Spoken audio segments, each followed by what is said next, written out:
Hello, interwebs. It is I, Hewlett, David Hewlett, and I was not convinced by this whole actually brilliant thing. I got to say, at first, Agne really had to persuade me about this. I am loving this so much. I thought I didn't want to talk to the creative folks on all the film, TV people. I thought it was all about science for me, all about scientists. Well, guess what? I'm not the only person who feels that way. I love that my guests are as excited about this stuff as I am.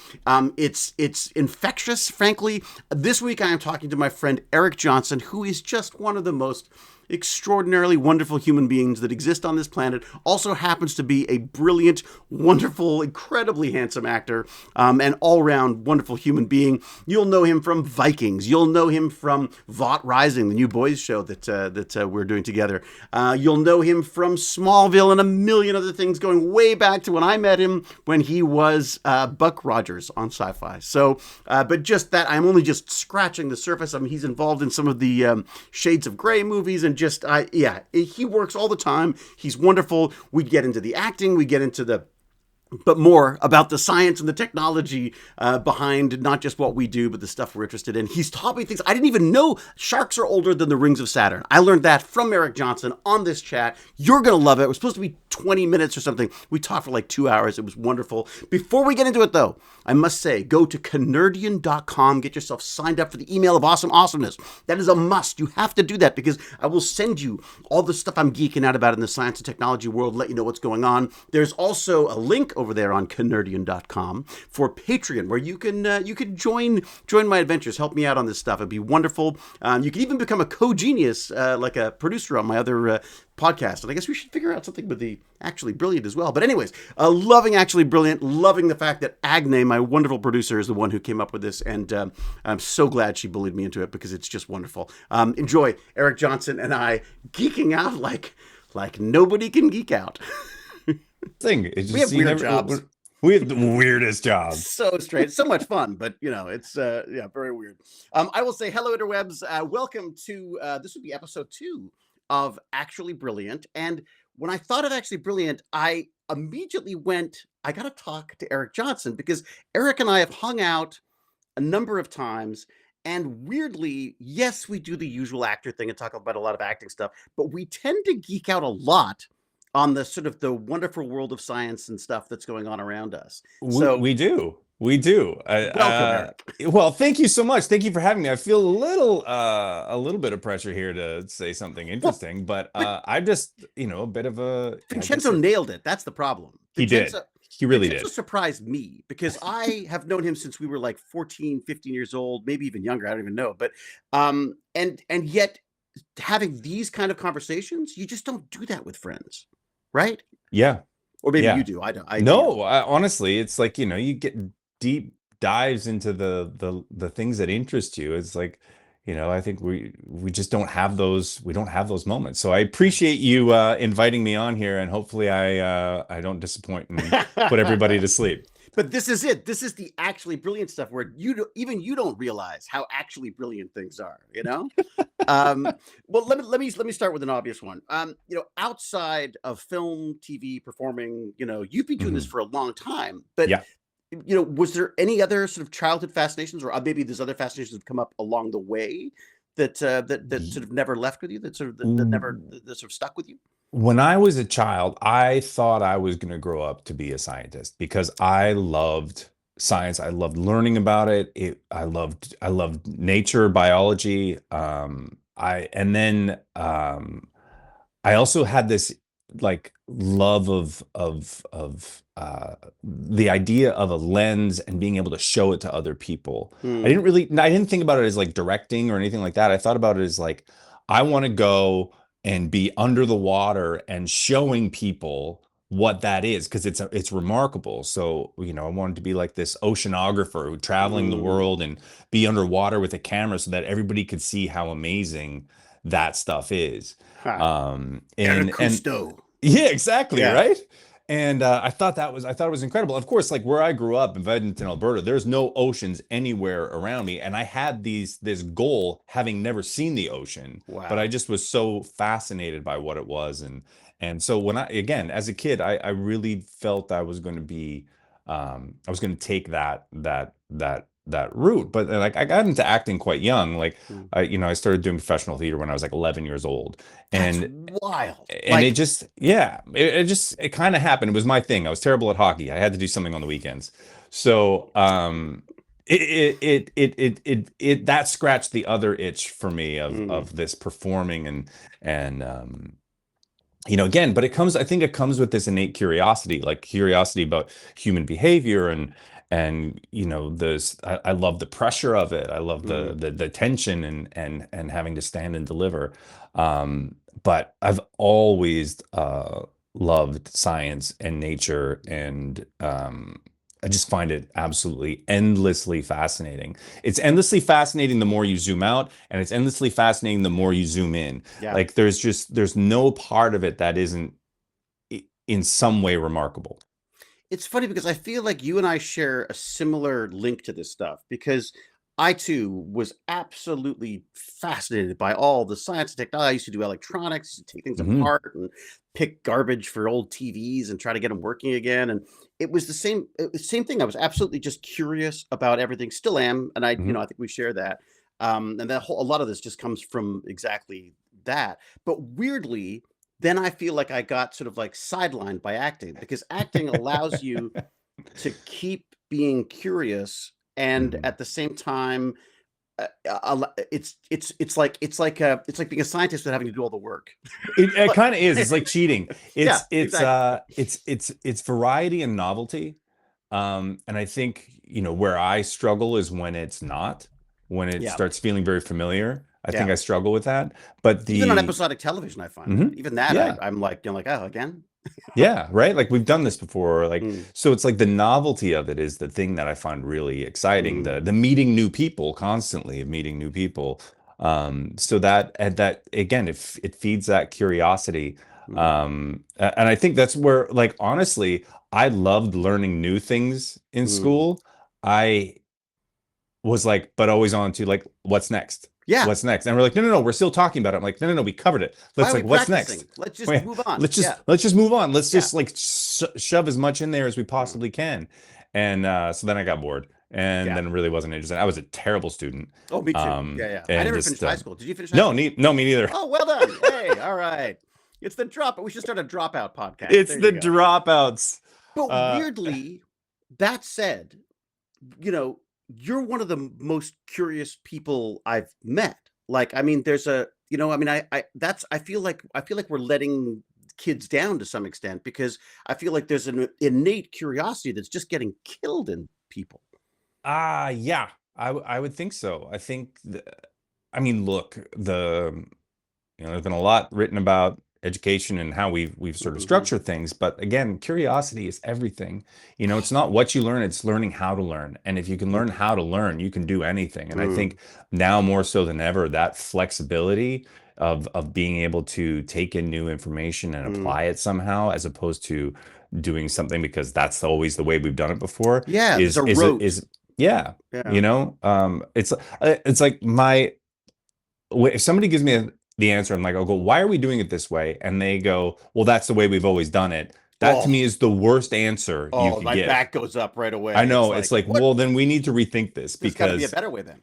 Yeah. it's like constantly, and Yeah. there's always a better way to do things. There's always either a new piece of technology or a new way of thinking or new Mm, system or structure you could add to it that makes it better for everyone, better experience. I mm. mean, the industry we work in it still has holdovers that are 130 years old, of how we do Yeah. things, which is completely now unnecessary, but it's so ingrained in Yeah. the process. It And like drives me mad. yeah, Yeah. yeah, There's yeah, so many it's inefficiencies in the and totally. also just like, you know, men on ladders adjusting lights. I'm like, why aren't those robotic? Like, Yeah. there's not instead of people like staggering to be, like it not to replace them, but to make things safer Yeah. you talk about learning. How do you learn? How do you learn? Uh, How do you do it? I loved when I discovered audiobooks Mm. because it took every time I was in the car stuck in horrible traffic In as LA. yeah, in Yeah. LA, in Toronto, Oh yeah, same here. wherever, uh, airports, airplanes. Mm. It became an opportunity to be learning, and I Yeah. didn't have to be sitting there, folding the pages of the book. And Mm. it's like I love audiobooks for that. Mm. And I find, Podcast? and I love it because it's like I know I'm here, but I don't really do podcasts in the same way, Really? because I love the curated efficiency of a book, Oh, you're good. Yeah, right? that is good. So it's like there's a lot of, like, we're having this conversation, right? And so Hmm. there's some air in there in terms of like where the Right. information comes in. And but like an audiobook is like, it's like, here's to the point, because the editor Hmm. cut out all the chaff. So I love an Interesting. audiobook for that. And I'd never thought of it from that perspective. I mean, I think I start getting sucked into podcasts partially because of the banter and because of I mm, and I and but at the same time I'm also listening to very like uber nerds on uber nerdy topics, so it right. tends to be Yeah, pretty dense with rich. information too. Yeah, And I yeah. think you're going to get things in conversation that you wouldn't get in a book. Like Mm, mm, it's the two people in a room having a conversation that you're mm, eavesdropping in. mm. But I think for me, that's what it is. It started as a kid, I think, with documentaries, like nature documentaries, Yeah. Oh, science and yeah, nature yeah, yeah. documentaries. Like when Planet Earth first came out, I was like, Mm. this is mind blowing. I used to put it on at parties just in the background as this visual candy for people to Right. be looking at on the TV, because I was like so enthralled with it. Everyone thought you were So like a total stoner, but the reality is you're just a yeah, nerd. just Yeah. a total Yeah. nerd. Yeah. Total nerd. It's like for everything from like any like nature documentary series, or videos. I remember getting like Mm. National Geographic videos from the library, Yeah. and like watching those. So big fan with that, because again, I find that the natural world to be just incredibly fascinating.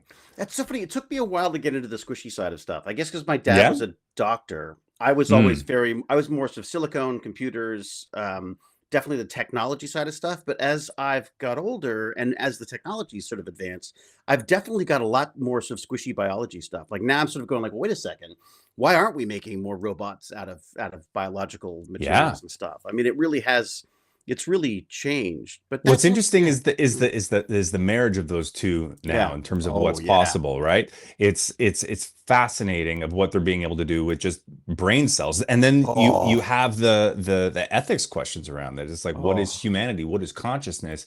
And like, how like are we using actual human brain cells to do computing? Yes, Um, biological computing. I've been obsessed with it for it's years. Yeah. fascinating. Well, I remember reading something like years and years ago of like Mm. the ability to store data within DNA. Yeah. Because I mean, Bec- right? It's like it's been around longer than anything else. a Yeah. drop of blood is like however many terabytes worth of Yeah. information. So if you could, I'm like, that's actually kind of genius Oh my God. of Yeah. like walking around with like all this storage system of, so, no more cloud servers. It's just you. I Yeah. mean, it'd be It's like tape amazing. backup, except it lasts for, Ever. thousands of years or Yeah, millions of years, even in some cases. Like, actually, no, DNA, actually, I guess DNA does break down, but I it mean, does.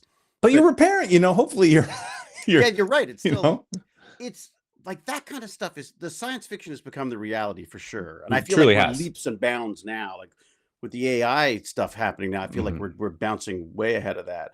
But going back to the school days, when you were sort of lured away by theater and then film and TV, or what was Yeah, the? I think one of the most the alluring thing of it was it allowed me to miss school. Yeah, me too. So, Yeah, it was a big part of it for me. I'd miss school. I Yeah, was working with adults, yeah, yeah. and I found it very challenging and exciting. And like I said, I liked the pressure. Mhm. Um, it was just something that I did. I didn't come from a performing family. I didn't Yeah, come me from either. so it was just like this thing that I did. And I was so fortunate early in my career, and then working in movies, and getting an opportunity. I was 14 years old. I did a film called Legends of the Fall, That's which right. That's was right.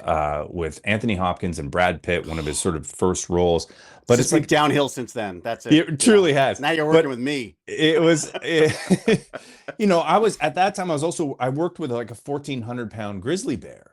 Oh And, it yeah. wasn't a CG bear, it was a real bear. And I mean, Yeah. like these experiences at 14 years old in this, big movie, and getting to go to like these incredible locations up in the Yeah. Rocky Oh my Mountains that God, I can't even that imagine. nobody gets access to. And Yeah. just like, I'm like, why would I do anything else? This is Yeah. remarkable. Mm. So it kind of spoiled me. And but that is the problem. It's interesting because I think also when you're that age, I always worry about sort of the kid actors, and then realized recently I was a kid actor. Like, because I was always like, well, I was 16 when I started. I was a Yeah, grown up. It's like, no, you were 16. Like you were you're still a 16. kid. You're a kid. Um, but yeah, there's an access that comes with film and TV for some reason that I Yeah, love, and I used to yeah. feel weird about it. Now I just try to use it to learn something. But Well, I did you mean, has it's gotten you access to crazy places, right? Like crazy people and like yeah, all sorts of like, my joke is that playing a genius, I get to meet all these real geniuses, and it's like, and they'll talk to me. They would yeah, never have talked to me before, absolutely, you know. Um, absolutely. so working, did you find that when you were growing up and that kind of stuff was happening, did you realize it was amazing and unique, or did it take you a few years to figure out that you were a No, I lucky? think I always had an appreciation for it. I think I didn't understand why I had such an appreciation for it. Mm, But like I knew it was special. I knew it was something that I just needed to do. I just needed to right. keep doing it. Yeah. It was like getting hooked on it early. You Yeah. know, it was like such a drug. And I think as I've gotten older, then like and like unpacking what is it about it that I love so Mm. much. And it is film and television especially. It is the only creative, it is the greatest creative team sport Yeah. Yeah. because Yeah. it is impossible to do as an individual. Yeah. Uh-huh. It takes the brain power of so many people. So it's this creative problem solving, and you have a limited amount of time, you have a limited amount of money, and in some cases you have a limited amount of people. How are we going to execute this? And you have people from all walks of life. You can have somebody with an MBA, you can have somebody who's an ex-convict, and you're all solving the same problem. So it's this amazing mixture of minds to create an illusion for an Mm, audience. mm, And like it takes this incredible team effort, and it's just really like the most, it's the most human of things. Like mm. and it's so nonsensical, which makes it so human. And you think about these like large projects of like building a hadron collider. Yeah, How yeah. many people go into problem solving that? It's not an Mhm, individual who mhm, has an idea who does something. It is such a collective of group of putting their brains together mm, to achieve this goal. That to me is the thing that humanity is the greatest at, mhm, that we celebrate all the time. And film and television, while it's all make believe, is an example of that. It's an yeah, example of brains coming together, solving a problem together, and having something to share. Like yeah, it's just so human. And yeah. I love that granular experience. So for me, it's become more and more and more and more about the process of Mm, doing it yeah, rather than the the result. end result of it. Yeah, the same. So, making the process as gratifying and as rich and Mm, enjoyable, and like embracing the challenges, embracing mm, the constraints instead of complaining about them. mm, And so again, it's just this very human thing. And the thing about it is it's also emotional. And I think so the only way anything ever gets done is somebody tells a story of why it's important. right, So right, right. you're not going to the moon unless somebody's telling you the story of why it's important that Yeah, we're and going to you're the buying moon. into that story. You Yeah. got to buy into the story. So really, the story is the most powerful, important tool Mm, humans have, because that's the mm, only way you get a collection of 80 to 100 to 1,000 people all pulling mm, on the same rope to make something happen. So it's this combination of story and whimsy and mm, collection of you know oddballs making something made up, that I think I'm more in love with it now than I ever have been, just because of that. mm. It's interesting because I always felt like I always thought that I wanted to be an actor, and then once I am acting, I realize I just want to be on set. I Yeah, love I love that. I love all yeah, the chaos. There's something about, I Yes. mean, we were talking about ADHD the other day, just recently, but again, I think that's part of it works for my brain, where I go Hmm. like, you are constantly trying to figure out how to make things work given what you've Yeah. got. Yeah. It's funny you talk about story. That's the I don't know if you read a Nexus. I've just started reading it. Yeah. It's the yeah, again, where he talks about the idea that story is basically what has distinguished us from other species, because our 100%. ability to tell a story and then bring people into it The is a power. conveying the information to the group to Yeah, in order, like, hey, we got to go over here because that's where the water is. yeah, It's so fundamental to what we are as a species, mm, because like we really are useless on our own. Like and I mean, you watch Survivor, man. Watch this guy, yeah. Les Stroud. He goes out into the woods. He does it for like 7 days, and at the end of 7 days of being by himself, he's like, "This is really hard." He's like, "I just need somebody to talk to." Yeah, And I mean, it's this fundamental need yeah. that we have. Like It we're breaks people. Like it it's 100% breaks extraordinary. people. Yeah. So I mean, solitary confinement's torture for a reason. Like Mm.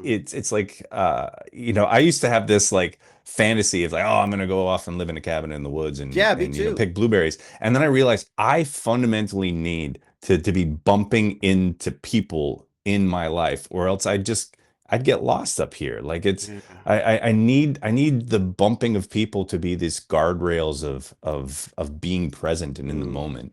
I think Um, men get weird too on their own. I I know think we do. Like I feel like there's they a, really do. I watched this Manosphere documentary the Oh, other how day. is it? A little sensational, like a Sure. little too, like a little less data and more, drama. But Sure. at the same time, it was kind of interesting to watch, and sad to watch, young men who are clinging to something. Like, I Yeah. mean, who just need something to hang on to, and Mhm. and unfortunately they make some make some terrible choices. You know, like really. Um, well, I've already managed to go completely off topic. Totally. Okay, so this is a great question. I love this one. What blows your mind? Like, what? I mean, I know there's probably a lot, but is there, a few things or one thing in particular that just absolutely? I think there's a lot that blows my mind. Mhm. I think I Yeah, I think don't know how I would I answer might be this. like Yeah, easily maybe my brain's blown easily. yeah. um but scope, scale of things, Mm, because we're so bad at processing just how big, like even just recently Artemis 2, how far away the moon really is, because yeah, we can see it, we have this tangible, well, it's not that far, it's far, yeah. it's really really far. But it's this idea of time, Mm, and how we experience time, what is time.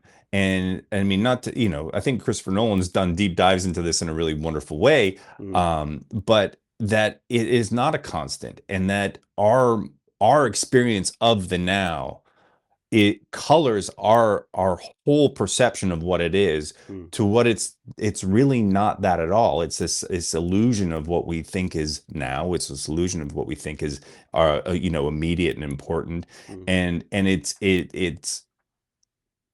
we're really bad at conceptualizing it, mm. because we're broken into these lifetimes of hopefully 80 to 90 years. Right. But our personal concept of time is so skewed and biased.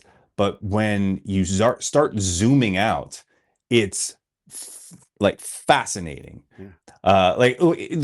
Lots of people know this fact though, but like, we look at outer space, you see, oh, Saturn, it's got all these rings, and isn't that amazing, right? Right. But like, Saturn's rings are relatively new. They weren't there Mm. before. They're like 10 to maybe 100 million years old. So Is that like it? Really? sharks, yeah, sharks are older than the rings of Saturn.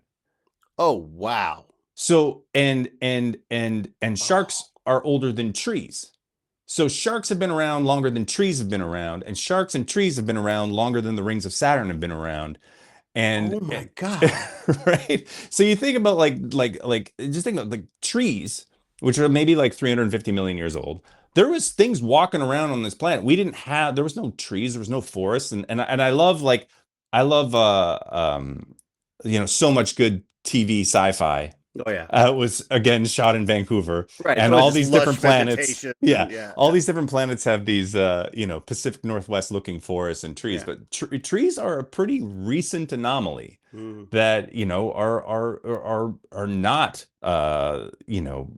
guaranteed to exist literally anywhere else. Which then you start thinking about those things, and it makes them that much more special, yeah. right? That we're existing randomly at the same time that trees are, and the same time that the rings of Saturn are. And rings of Saturn aren't always going to be there. That in another, 100 or 200 million years, they're going to be gone. So we have the uniqueness of this perspective in this moment. But like again, the scope and scale of time is so skewed for us because we've Mm. broken it into these 90-year, 80-year chunks of our The own lifetime. lifetimes. Yeah. Yeah. Yeah. That's fascinating. So and again, I've struggled with this myself where we want a diversity of thought and perspective on stuff, and yet we are all locked into this sort of, as you say, like a 90-year Yeah. window.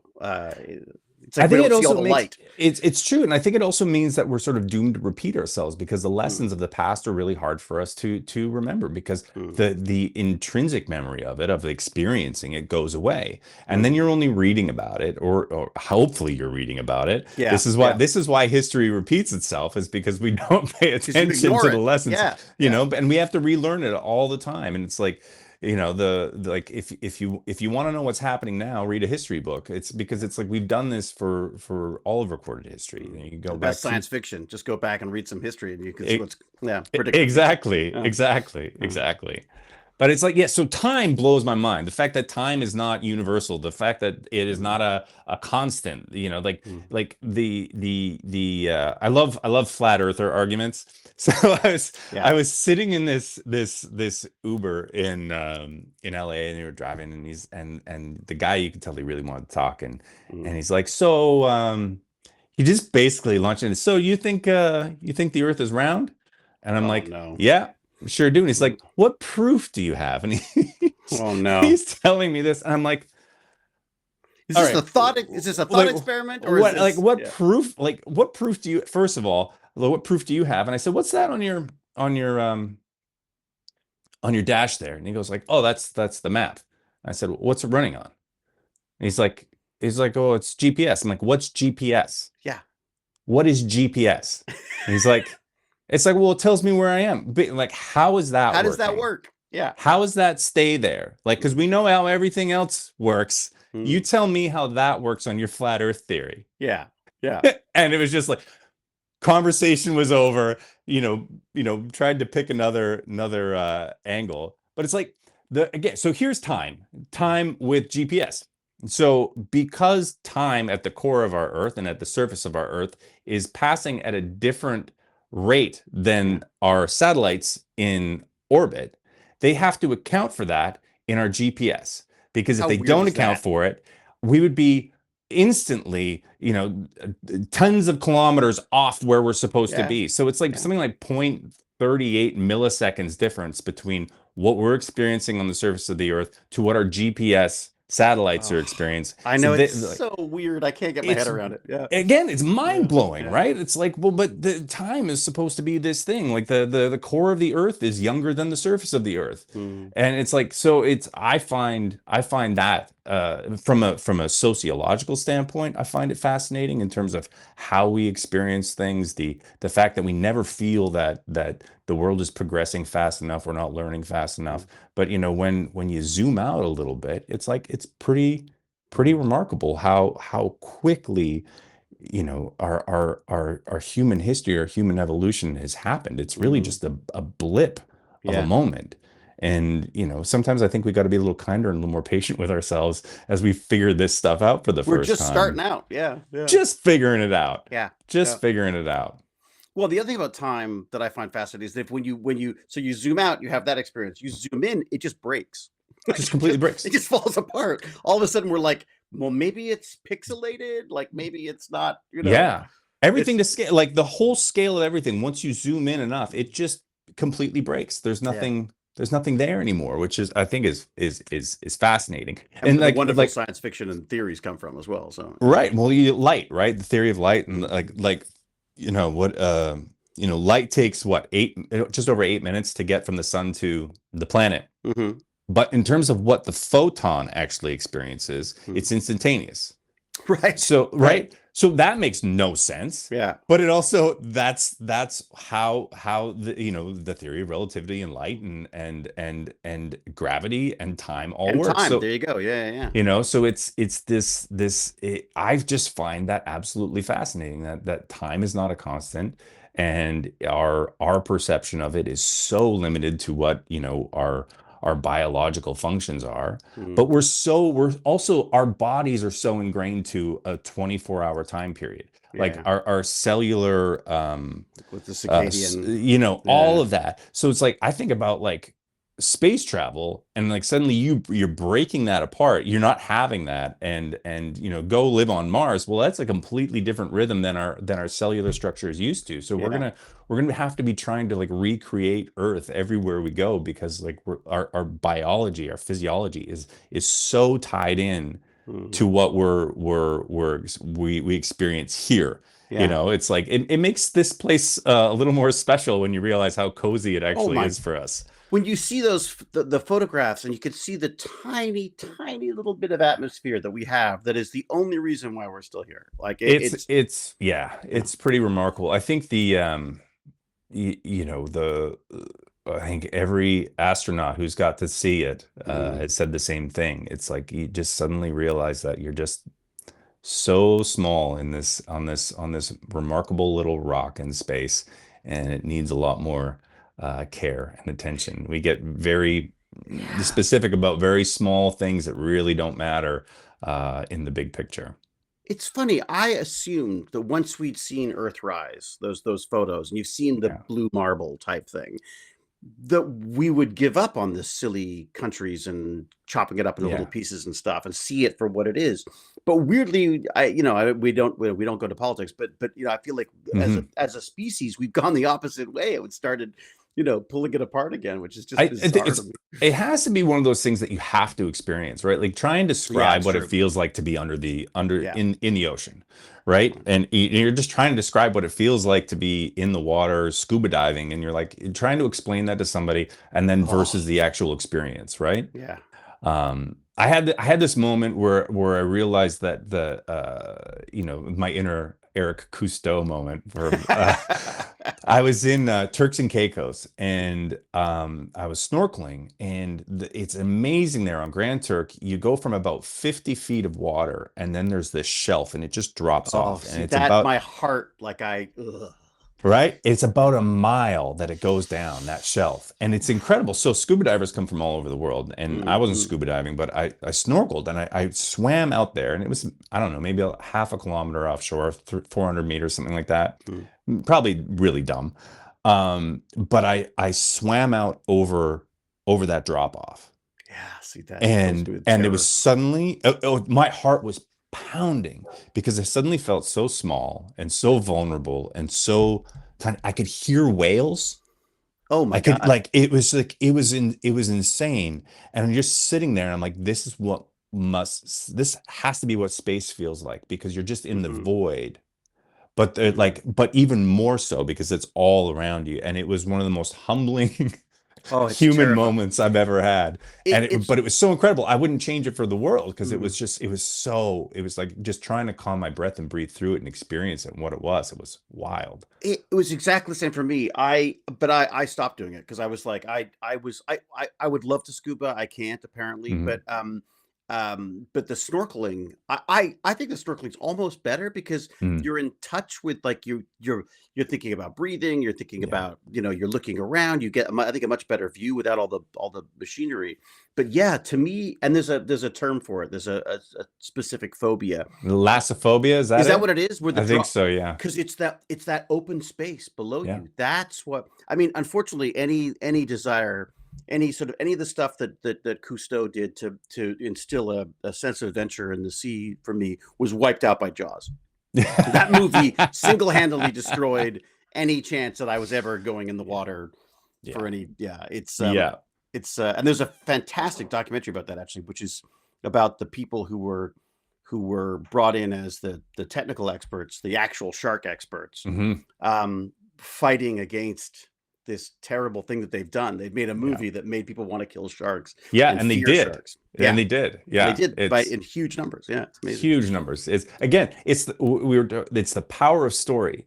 So Mhm. what is the story you're telling, and how does that impact the greater populace? And Mm. it's like, I bet you Spielberg feels bad about that. I mean, Yeah, he's telling the story, but it had real world implications. And huge. so I love stories like Apollo 13, Mm. because it's like, while that was a true event, it inspires people, and for this love of science and problem solving, and human ingenuity and human spirit. Mm. Project Hail Mary is a great science fiction fun movie for the same reason. It's this collection of people all trying to solve a really big problem, and it comes down to one guy. I'm going on um Thursday. Going on yeah, Thursday. enjoy Yeah.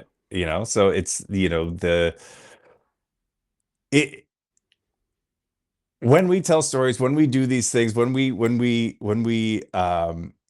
altering, um we can alter our trajectory. Yeah. We can alter the course of things, and for good and for bad. I think, I loved, like, the crocodile hunter, because Oh he yeah. he humanized, he demystified all these, like, in Yeah. Australia, where everything can bite you and kill you. Yeah. He went on and showed you whether they're just animals living their lives, and yes, they're deadly, but they don't want to bite you, they don't want to do these things. I found, like, what an incredible steward for the natural world. What Yeah.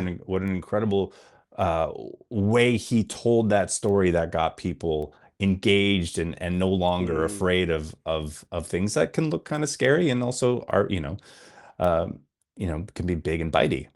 Well, and the weird thing is there's a fear built into us, an obvious fear, and understand you Mhm. have a great story about that. You should tell people about the bear, about being given the direction to move towards which I just thought was good self-preservation personally, but Well, okay, so going back to this job, 14 years old, working with a 1,400-pound grizzly bear, where all these safety protocols are set up. They've got me on a platform, they've got the bear on a platform, they've got a little trench between us, and they've got, oh electric wires. really? Yeah, they got electric wires running around, and it's not going to stop the bear, but it's just the bear knows that that's hot. I don't want to get a little zap. But the bear was incredible. His name was Bart. He was, like, a famous Hollywood bear. Yeah. And that family that worked with him were all really incredible people. Mm. But so it's our first day working together, and everybody's like, there's a tension in the air, because there's a 1,400-pound grizzly bear on set, Mm. and there's all these protocols that you have to go into. And so that I get up on the platform, they bring the bear into position, and Edward Zwick, the director, goes, "Okay, Eric, I need you to step closer." And I go, "Okay." He's like, "Yeah, Eric, I need you to just take a couple steps forward." And, like, uh-huh. And in my brain, I'm going, "Yep, here's the direction," and I'm moving forward. Yeah. And I honestly think I'm moving forward. I honestly think that I am taking steps towards the bear. My legs and self-preservation have kicked in. They're like, "Absolutely not. You are Yeah. not going anywhere that is Yeah. you're Oh, you not think you're stepping." moving closer. Yeah. So I, like, had, like, somehow logically hijacked my own brain as to think I was following the direction, and biologically the self-preservation was like, absolutely Yeah. not, you're not Yeah. moving What are you, an forward. I, idiot? I had to look down at my feet to move them, because it was just like, it was a complete, they're like, "No, we're pulling the plug on this, Yeah. because you are not making any sense right now." It was That's so funny. fascinating. It's I love absolutely that. fascinating. Yeah. I, So it's like, yeah, I had to look and physically look at my own feet to get them to move forward, to circumvent my survival your survival instincts, instincts. Yeah. which were Yeah. very strong in that Yeah. moment. Yeah. Which is good. You'll survive Yeah. longer in the Yeah. wild. Yeah. The brain is one of those things that blows my mind, is Hmm. just how ridiculously complex and how little we understand of how much we're in control, and how much we're making decisions, and how much, whatever, it's a gut bacteria or whatever, is deciding what we're going to do today. There is, yes, absolutely. And the fact that there's neurons all over, in our stomach and in other places of our body, Mm. not just our brains, is Mm. fascinating. Like, we really truly don't know a whole heck of a lot Mm. about, going back to biological computing, like, this debate of, like, what is consciousness? What is what Mm. is what is that self-awareness? What is that? There is this I think it might have been in the book Sapiens, but talking about the evolution of emotions and why are Mm, emotions important, and emotions being a signal to you of an environment, and it allows you. mm, It's computing. It's allowing you to make a decision, And the I think the analogy was, so you're a monkey in a tree, and there's a lion down below, but there's also a bunch of bananas, mm, and your brain is doing the calculation of like, okay, I'm hungry, I need these bananas, but also there's a lion there, mm, so it's is the lion looking at me? Is the lion asleep? And if the lion presents too much of a threat, the emotion you experience is fear. So you're like, mm. nope, I'm not going to do that, right? But if the uh, it's looking like it's not a threat, the emotion you feel would be like bravery, Right, and so you would then do that. It's just math. Your brain is right. just mathing and giving you the information of how to react to the environment, which also goes like, sometimes we get our math wrong. Mm, We're reacting emotionally to something that isn't actually a threat. mm, PTSD is an example of this, where you're so hardwired into the trauma that you're experiencing everyday benign events with that lens, and then right. how to break those cycles. So this differentiation between the emotion you're experiencing and yourself, Yeah, realizing that it's just information, it's not who you are, is a massive change in perspective in terms of how to be able to navigate yeah.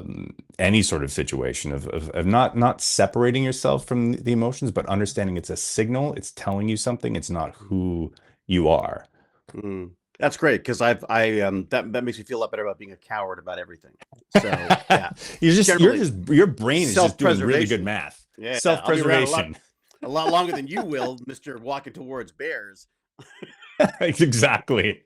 Exactly. All right, another question. I mean, sort of along the same lines, but I mean, is there anything that we've talked about time and such, but is there anything that sort of fills you with awe? Is there something where you just go like, wow, I can't, you know, Wow. I honestly, I look at, I think maybe because it was just in the news, but I look at everything around Artemis 2, mm, sending people back in outer space, the amount of people and the ingenuity and the bravery that goes into to making that happen. mm, I mean, they even talked about it in the 70s, that people got really casual with this idea of being in space. yeah, And there's nothing casual about it. And it's everything out there is incredibly hostile. There is no yeah, margin for error. we're not There designed for this. Yeah, absolutely not designed it. There like the it is so vulnerable. mm, And to do that, and the spirit behind it, and the level of competency and smarts, and the the the the the personal discipline that has to go into making that a reality, mm, is that fills me with awe. I got to shake hands with Chris Hadfield once, and I was like this. I was like starstruck. I'm like, really, this person's been in outer space. That's amazing. I have nothing intelligent to say to you, because my brain is mush right now. So I think that, especially right now, fills me with absolute awe. that's amazing. It's funny. I'm so torn on the astronauts thing because I much prefer the robotics. Like I just Oh, feel like totally. we're like bags of chemicals. We're It feels weird. horribly designed. Yeah. Yeah. So I'm like, why are we spend all of the resources spent on getting people there? Who cares? Just go take photos or whatever. I But agree. It's not a smart use of resources in some ways, it's but smart. at the Yeah, same time, it is, because of the story that comes back. I agree. I agree. And You I think know? that's what Artemis 2 taught me, I think. Because at first I was like, Artemis 2, whatever. We've already landed on the planet. Like we've landed on the moon. Just use the old spaceship. What Yeah. the. Yeah. But no, I think you're right. I think it's about telling a story. It's also, I think look, I had to look up why there's a dark side of the moon. Because Yeah. people kept asking me and I kept going like, you know what, I don't I didn't realize that there was a whole sort of synchronous rotation thing happening there. I mean, Yeah. like, I think it's going to. And the other thing I love seeing is kids excited about it because Yeah. we're kind of jaded because, well, I'm jaded because I'm old, but we've seen that progression. Like, what? So the moon landing was what, 69? So I was one. Hmm. So we grew up in a world where people had landed on the moon. Yeah. This new generation does need some kind of an impetus to take an interest. Absolutely. So it is, yeah. Absolutely. This I was kind of glued to it.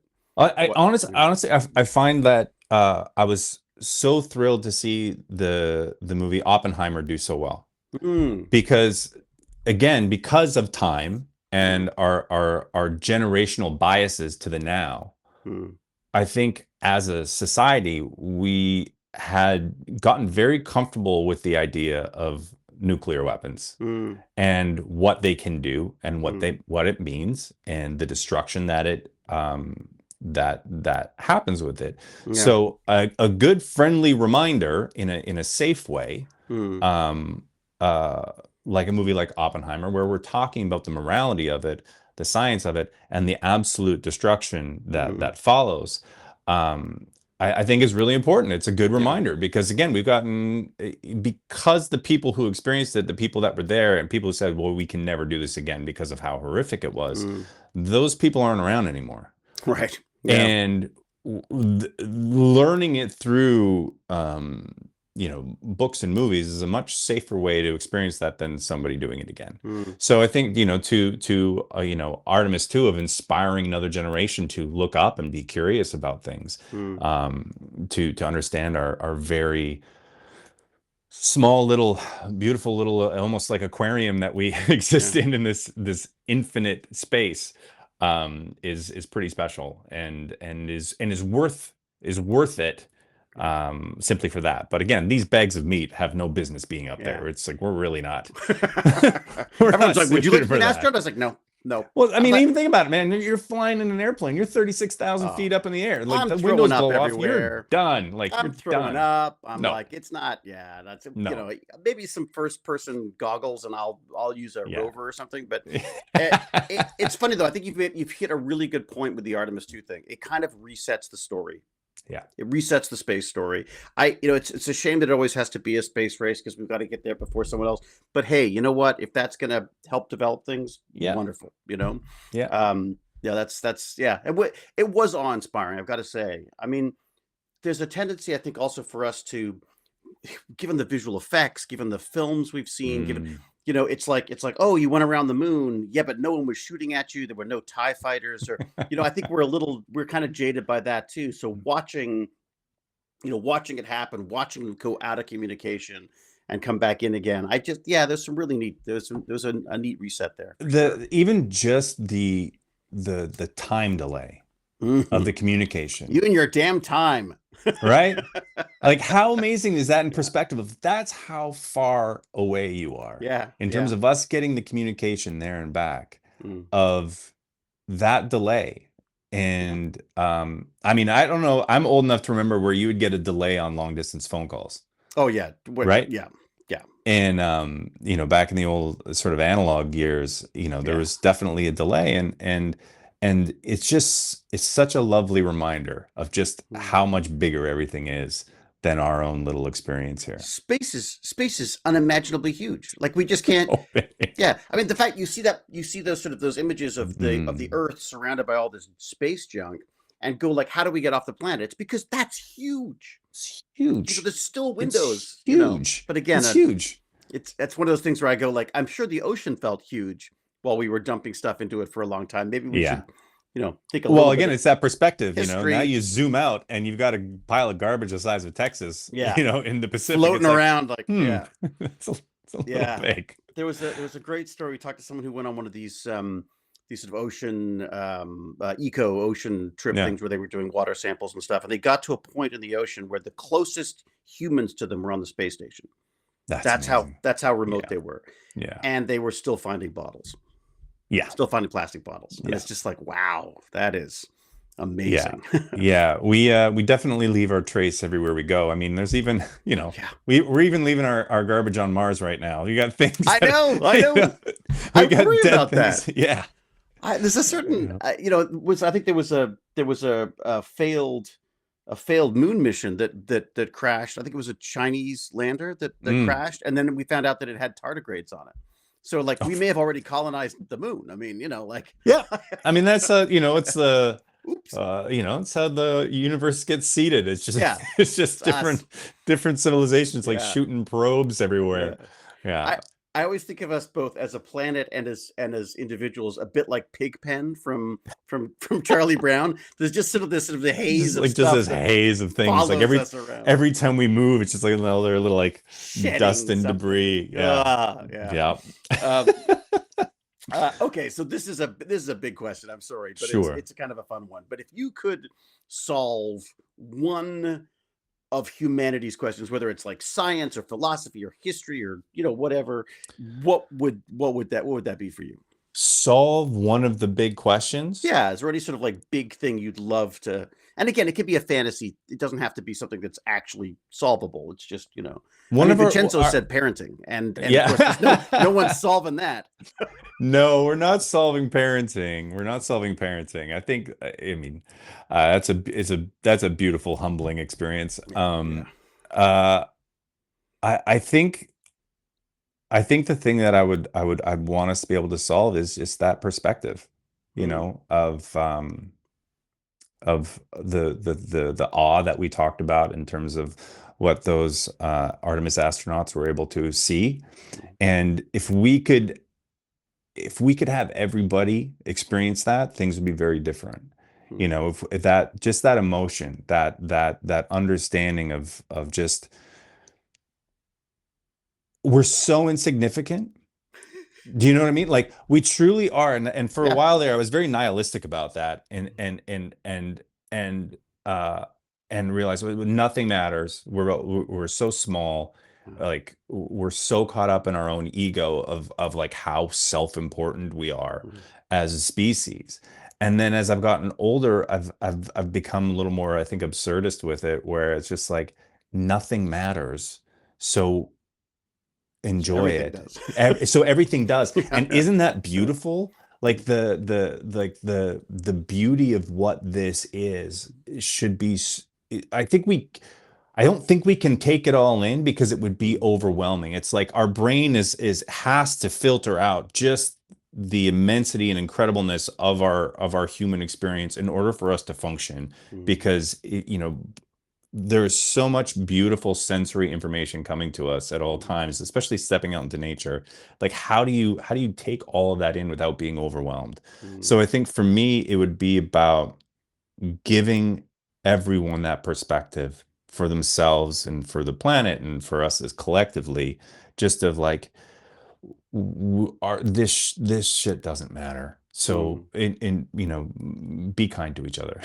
That's It's sort of funny, it. isn't it? So you would no, that's actually really good though, because even if it wasn't the full perspective, as you say, an Mhm. overwhelming perspective, but just enough perspective on who we are and where we are Yeah. and the things we've been sort of fortunate enough to show up at the same time of, Mhm. it would be. I think it would go an incredibly long way to solving a lot of the issues that we have. It truly, and I mean, I it's all very first worldy stuff to be talking about because it's really hard to be thinking about those things when you're hungry.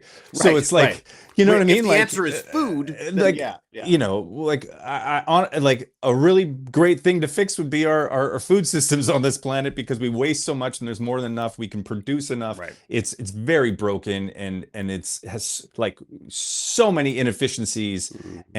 and things in there that are preventing people from eating properly. So that's a pretty major thing. But you know what? I think our perspective on things would change the Would way change that that happens. totally. So Absolutely. it's like the I think different perspective changes the story we would tell about ourselves too. Mm. So I think i- that's what I would hope for. It's funny that no, that's fantastic. That's fantastic. It's funny though, as you say, the perspective side of stuff. The fact that when we talk about privilege is something Mhm. that I've always struggled with. Yeah. And then when you actually think about it, you go like, what are the chances that you're going to get born to the parents in this country at this time Yeah. with these? It's extraordinary because really, probability would have it we would not have food. We would not have water. Yeah. There are far more people in the have-nots than there are in the haves, Yeah. which seems to be getting worse. Even the time of which we live, When which you were is a born. time of Yeah. antibiotics Yeah. and Yeah. neurosurgery Yeah. and these truly remarkable things Yeah. that you know look, kids. We talk to kids like, oh, you wouldn't know what it was like in the days of before the internet. We never was able to do this, and Right. and parents used to say that to their children. It's like, well, before electricity, you don't know how hard it was. Yeah. Like again, our concept of time is totally skewed. Wonky. It's so wonky. Yeah. Because there's people alive today who were born and grew up without electricity in major places, and it's like we forget how. We forget our place all the time and how small it really is. I remember my and I probably, maybe this is a genetic thing. My granddad was very, very, very curious about everything. Actually, both of them were, but my granddad specifically, he used to lease technology. He would never buy a stereo or anything because he's like, oh, it's changing so fast. Yeah. But he'd gone from, like, as you say, like basically running water was a sort of a new thing, and then. And there were wars, and there were just catastrophic events in the world, and then all of a sudden he's living in a world. I mean, he just missed the internet. I think, oh my God, the internet. He would have loved the internet, right. But those huge jumps, like radio and telecommunications and all this stuff that just has shown up in his lifetime. It's extraordinary. I mean, you figure it's like from first figuring out flight to being on the moon was 70 years. Oh my! It was what? It was less than 70 years. So like the first God. the first flights by the Wright brothers were what, like 1903 or something like that, like where they were flying airplanes and not balloons, like to landing on the moon. Like all of that technology, that massive leap was a lifetime for somebody. Wow. And of course, like, a kid growing up in the 50s, you've got rockets and jet planes and all these things. Like, you're like, oh yeah, of course we can blast a rocket, to the moon. That's amazing. But like, it's unfathomable that kid's parents, that's what they're looking at. And it's routine now. I mean, we've got routine launches, like all the time. How wild is that? Like, they don't even bother covering them anymore.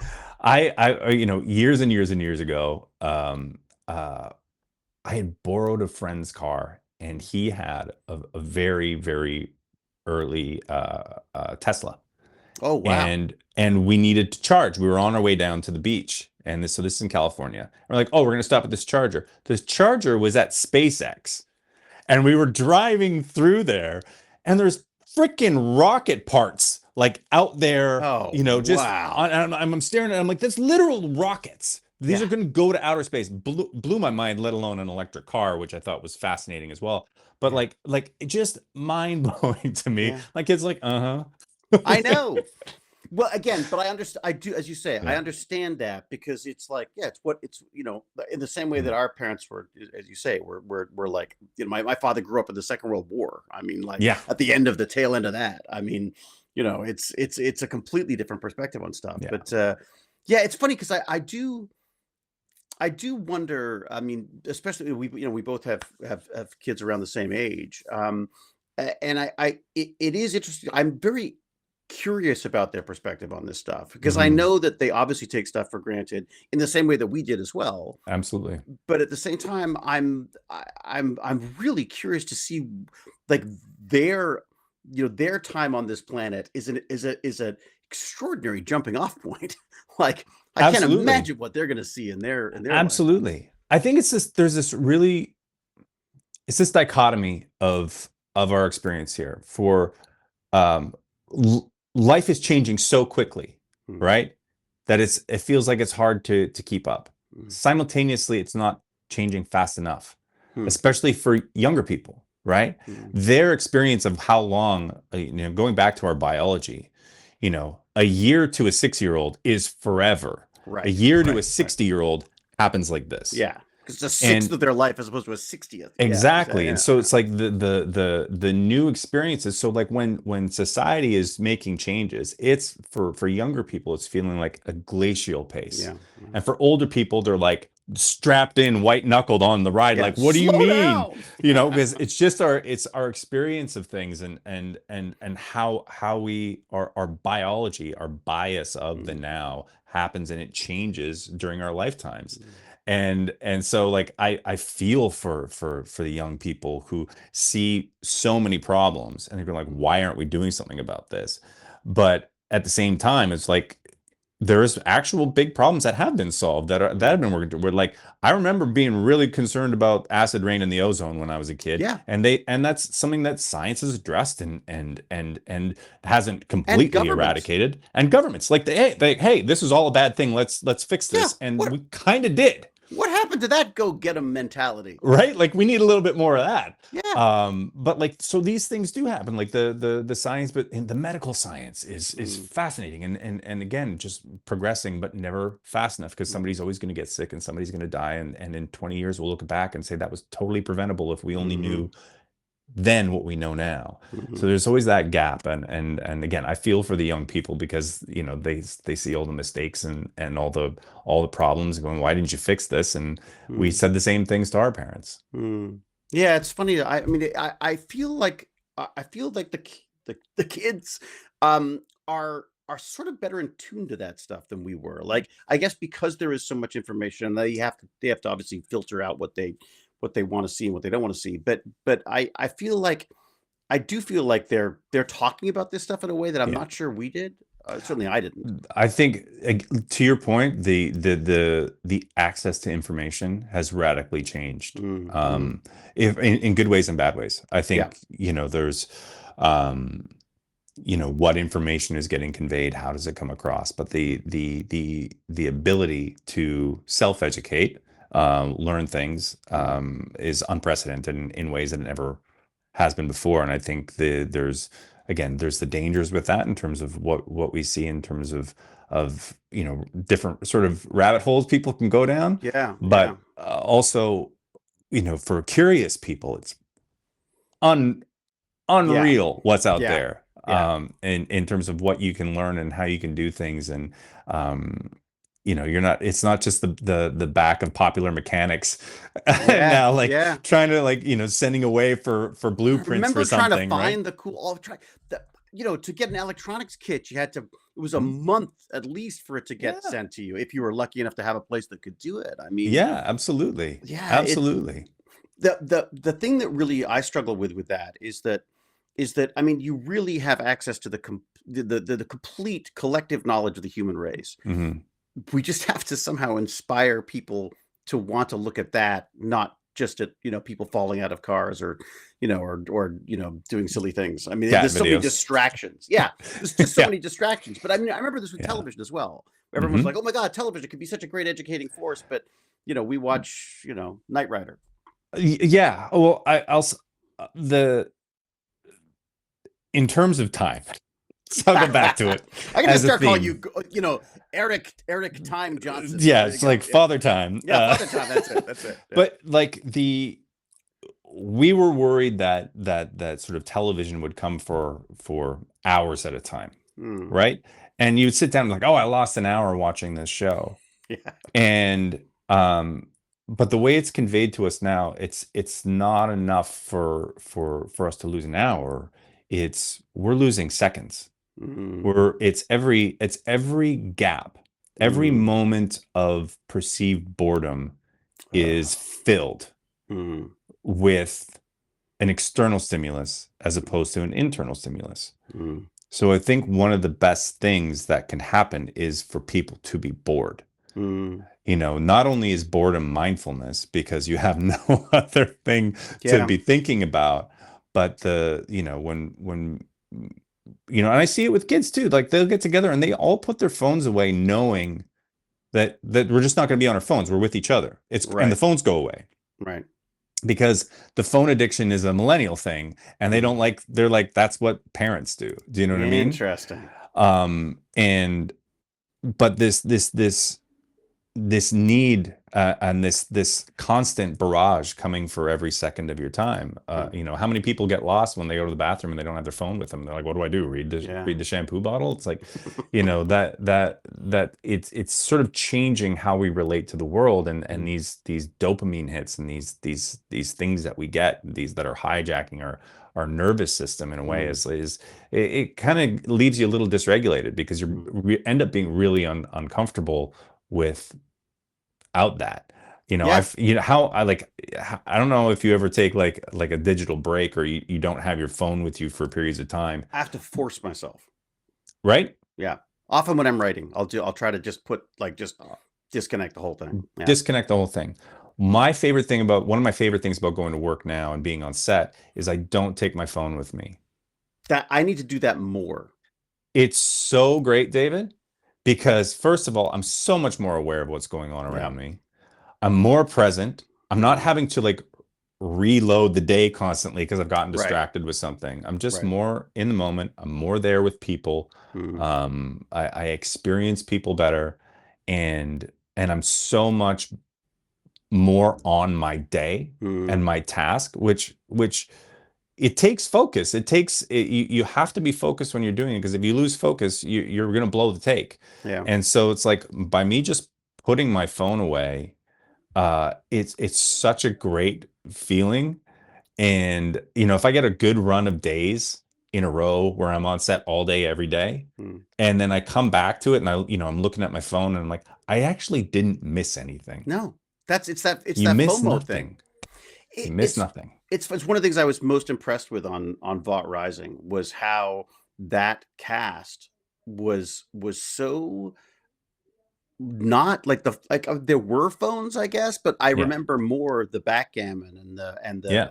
and the games and stuff. I mean, And how present people were. yeah, yeah, Yeah. not me Yeah. because I had my phone, but yeah, I'm the old grumpy guy, but I was very taken with that. I thought that Mhm. was I loved that. I mean, look, what I remember, Guillermo forbid uh, phones Yeah. on Shape of Water. Yeah. And as a result, I started bringing a little notepad. I started doing a little doodling again, which I hadn't Mhm. done in years. I think, as you say, there's a certain element, there's a value to boredom in that. I think that might like I worry that might be where creativity comes from. You know what I mean? Truly. Like that might be part of the creative process is Absolutely. hitting that boredom wall. Absolutely. I think boredom is a wonderful thing. I embrace the analog now. I embrace Really? the boredom and I also think there's an urgency that we always need to be doing something. Yeah, yeah. Yeah, Like it's me for like sure. like Yeah.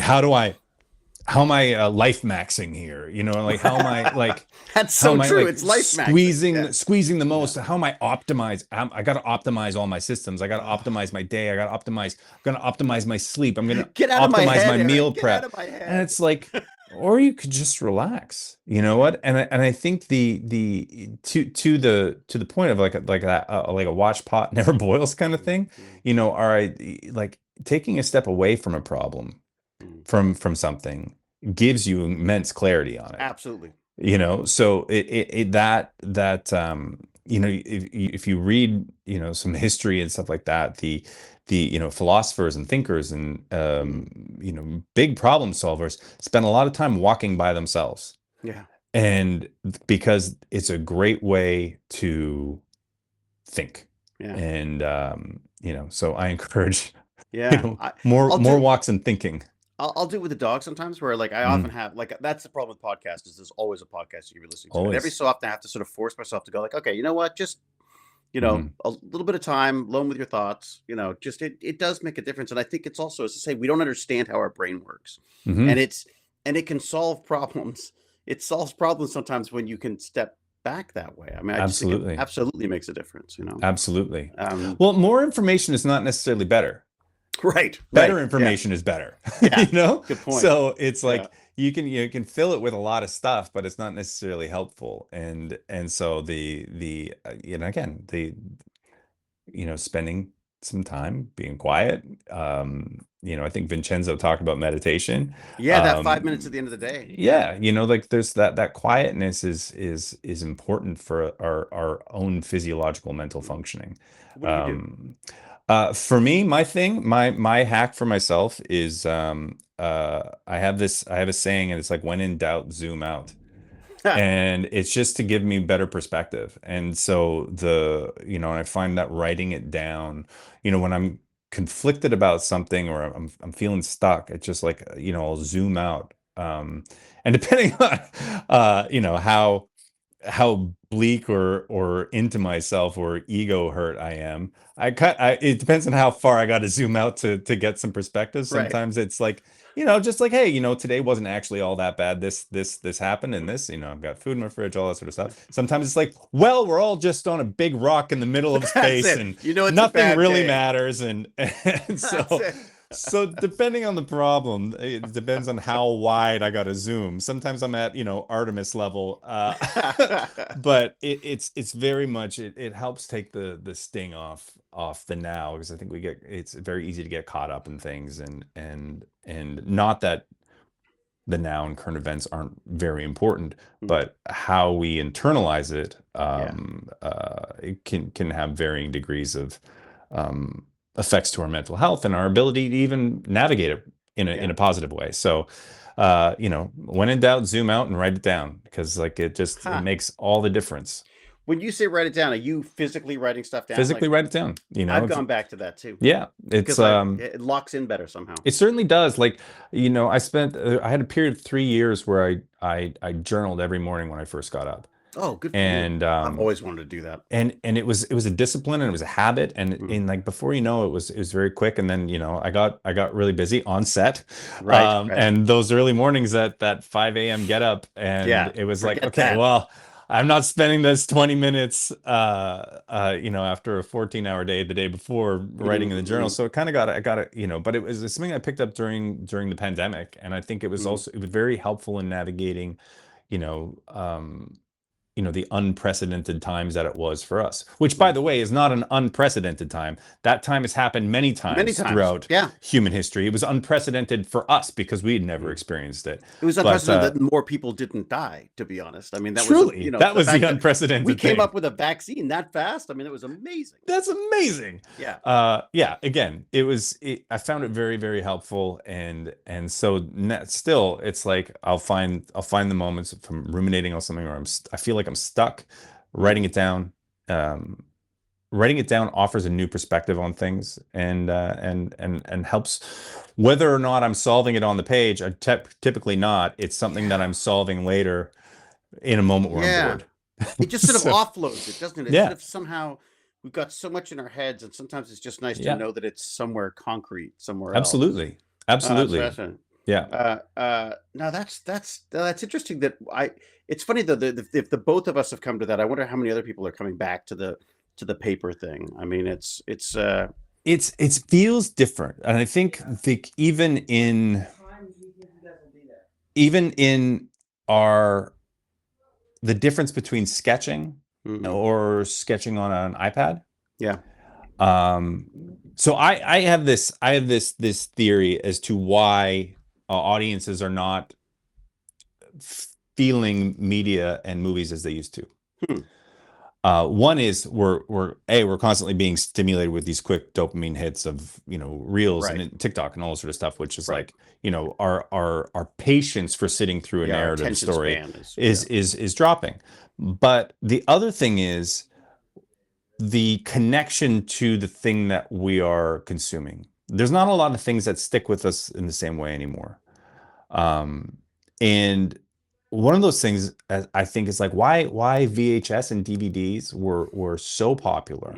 It's Mm. because you had this thing, Mm. and it was a tangible thing, and you put it on a shelf somewhere. It was like a book. You put it on a shelf, and you'd walk past that, and whether you consciously recognize it or not, you'd be like, "There's Batman.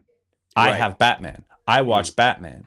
And then sometimes you just, in a moment of boredom without your phone, you're like, "Oh yeah, I have that," and you remember watching it, and you Mm. have the thing, and it's yours, and you go and you put it. But now, when you're streaming something, it disappears from your consciousness. It's Mm, not in your environment anymore. It doesn't hold space in your home. mm, You don't have a subconscious reminder when you walk past something that like, oh yeah, I have that movie. Oh yeah, I saw mm, that movie. Oh, remember that part. mm, You're not encouraged to loop again on it because you're being constantly being sold something new. mm. And so our connection to it dissipates.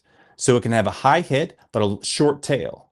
That's interesting. It's a physical object that shows you that time is spent watching that movie. Absolutely. That's fascinating. And whether you ever watch it again or not, Mm, it's it's in your presence, it's in your home, and at some mm, point maybe you're going to clean out a shelf or have to dust behind it, but yeah, you're reminded, I saw that. It loops you again on like, oh, that scene or that moment or that mm, line. mm, And I think people are going like, well, movies aren't quotable nowadays. Like you're not coming away with the quotes that sort of like, pass through. Well, it's not because we're not rewatching it. It's because we're not, it's not in our presence anymore. We've mhm. eliminated that as a touchstone. I mean, people when people used to go to the movie theaters all the time to watch the same movie again and again Yeah, because it would be yeah. in I the used to do it. theater Yeah, for 40 weeks. It would be in the yeah, theater. yeah, VHS changed that, so then you could rent it, but then you'd watch that movie over and over again. yeah.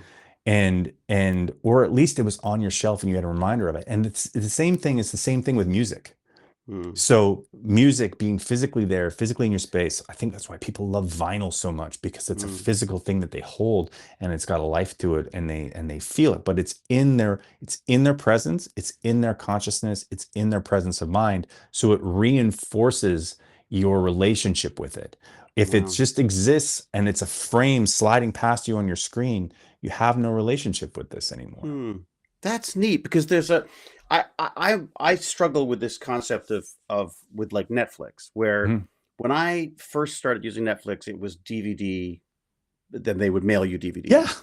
And as it was, genius. yeah, it was fantastic. But part of the genius of it for me was that it forced you to prioritize what movies you wanted to watch, not what you Yeah, wanted to watch that night, but no what movies and that, planning. yes, and you knew you were seeing a movie you wanted to see. Yep. I feel that we've now returned to the blockbuster days where you go into the store and you're like, just every flashy light and 50 copies of the bad movie that's out this Mhm. week. I feel like we're almost back there. As you say, there's nothing. How do you, I go onto YouTube now and will watch stuff on YouTube over Netflix Mhm. because it's easier to browse than it is, and I could go straight to my, off grid in the UK or whatever Yeah. my, how to build a log cabin or some stuff that I'm never going to do. But it's all just entertainment, but it's so Yeah. niche. It's so like, I think the even if you went even going to Blockbuster, Mm.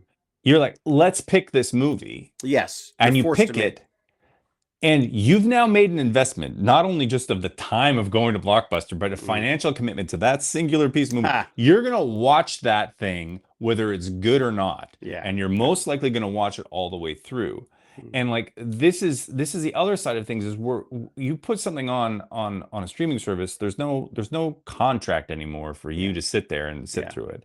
And so it could be a piece of media that is challenging or Mm-hmm. might represent uh thoughts or ideas that aren't exactly in line with yours, Mm. or might be of a genre that you're not comfortable with Yeah. or haven't seen before. And people take discomfort now, it's like, oh, this isn't for me, and they shut it off. Mm. That discomfort is where all growth comes from. Yeah. If That's you're learning. not uncomfortable, that's learning. So the same thing comes with media literacy. The same thing comes with art. It's like if you're uncomfortable, that's you learning. Mm. So unless we're uncomfortable as a species, as a person, that's the only place growth happens. Mm. So the idea of like sitting through something you don't like, it's actually important, Absolutely. In a right? weird way. I agree. There are films that I Mm. watch now that I'm like, I hate this. But I'm Hmm. watching it because I Yep. know it's a different perspective, it's a different look on stuff. Yeah. And it's okay That's for neat. things not to be made for you. Absolutely. Yeah. It's like how often, it's like, oh, this movie was clearly I wasn't the audience, but Mm-hmm. like having an understanding that this might be for somebody else and why, Mm-hmm. that kind of thinking, I think is important. And I think this idea of more, Mm. which we've been sold like unlimited more, Mm. But with no sort of staying power, I think it's sort of empty, which is Mhm. why we're not holding it to the same value as we did before. It's like that dramatic change that happened in the film industry when when they started posting the opening weekend numbers. Yeah. They never used to do that. No one cared No. about that. They would just it was about the movie reviews. And Hmm. all of a sudden the power became how much money these Money. films could make. Hmm. And that has nothing to do with story. That has nothing to do with connection. That has nothing No, to do with any of that. absolutely Um, not. and the other thing, I think you raise a point with the idea of like of this the digital media thing is that it's not in a theater. As you say, when you've committed to go to a theater to sit in a black box and Yeah. have just that film in front of you, Hmm. I think kids now I know we sound so old, but I think the younger generation are beginning to discover that now that we're sort of post-pandemic and they've got over this whole idea Yeah. that we don't go out as a group anymore. Like things like when you were talking about Hail Mary being successful, seeing a theater full of people, which is not something you see a lot of now. We saw it Yeah. with the what was it? Oh, oh God, it was the young kid and the ping pong. I've forgotten the name. The he is the it's Marty Supreme. Marty Supreme. That's Yeah. it. Which again, I didn't love it. Not Yeah. maybe for me, but for the younger generation, they were completely taken by it. And I think part of it's Hmm. because they've been convinced to go to the theater. Yeah. Um, And it's a much different experience. I mean, yeah, if you look at the evolution of media, and it's like, radio didn't replace live concerts. yeah, yeah, Movies didn't replace theater, yeah, and there's podcasts haven't replaced radio. yeah. And television didn't There's replace movies. I It mean, it's didn't, not. Yeah, it's just a new, mm, it's like a new canvas. Do you know what I mm. mean? I think there's a bit of a tail wagging the dog, like you said, as soon as it became about like, what are the numbers, and like that, how the numbers are the metric of something having It's got to be good if value. it. Yeah, exactly. That sort of skewed things, and is definitely driving the decision making. Mm. But there's other things that are important, and I think everybody kind of craves those moments too. Yeah, Like, no, nobody does things for it not to matter. Everybody wants it to matter, but yeah. the worst thing is like when people just call it content, and it's like, Oh, yeah, well, everything is just content. Sure, it's like, yeah, I. ingredients in a dish are just Oh. content in a dish. It's like makes a big difference. I have to ask you about AI because it's sort of one of Yeah. my favorite topics and everyone else's topics. But you seem like a sort of a tech optimist to some extent. What is your thought I on think AI? I think I am a tech optimist. I think I used to be more inherently optimistic about tech. Mm-hmm, I think I see technology as a tool, and mm-hmm, it depends on like what are you using the tool for, yeah, and so it's about usage, mm-hmm, um, and the usage of generative AI can be very helpful. I think our idea of these large language models, I think that's not going to be what the future of AI is. I right, think that's very limited. I think we're seeing through the cracks on a lot of that in terms of its efficacy, in terms of its reliability and trust, in terms of what we use for it. And then we also have the problem of it, them being trained upon themselves, and yeah, then yeah, everybody's talking about the hallucinations, and what it can offer, or its certainty and its right answers that are yeah, very wrong. But in terms of generative AI, but being able to run simulations and do things incredibly quickly. mm. Um, I think there's a Pattern lot of matching. pattern Yeah, it's matching, a lot amazing at of that. Yeah. look, AI. Do I want AI helping diagnose an MRI scan of me? 100% I do. Oh yeah, yeah, Again, and just being able to flag any sort of anomaly that it can do with such an acuity way beyond what our human perception can do. Like, we're mm. very limited in terms of our meat bags, like we talked about Yeah, before. yeah, yeah, So, and even just raw computational computer. I kind of joke, at the speed of technology and how it's going. Like, we're walking around with Commodore 64 brains, and the yeah. world is happening, with the latest NVIDIA chips, and like we can't process that information Yeah. fast enough because we're still Commodore 64s up here. Like Mm. this operating system hasn't changed in 10,000 years. It's not. It's like going to get instantly Yeah. upgraded anytime soon. So the upsides of things for AI is quite huge. Mm. The I think the promotion of it, the ubiquitousness of it Oh, that yeah. that people have been selling, Mm. which we have to remember it is a sales job. Like this is a tech thing because we went through this with VR. We went through this with VR Yeah. in like 2018, 2019, 2020, Yeah. when everybody's Yeah. like everything's going to be in the metaverse Yeah. and Yeah. billions and billions and billions of dollars. And not everybody believed that, but there was Mm. billions of dollars put into that. Mm. And it turned out people didn't want it. Yeah. And so therefore it didn't happen. And I think, in terms of what the market will bear in terms of consumer, I think AI is still so incredibly speculative in terms of what its use case is going to be for how we choose to use it. Mm. And I think it's right now very overblown in terms of what it's capable of, and what its proper use is. I think there is some very scary qualities to it that we have to be Yeah. very mindful of. Yeah. Um, in terms of like, um, what are you letting a program decide? What Mm. decision making are you putting in his hands? Um, go back to the movie War Games. Like, what are we Yeah. doing? And then the question is also why? Like, why if you only value an outcome, then AI can provide things for you.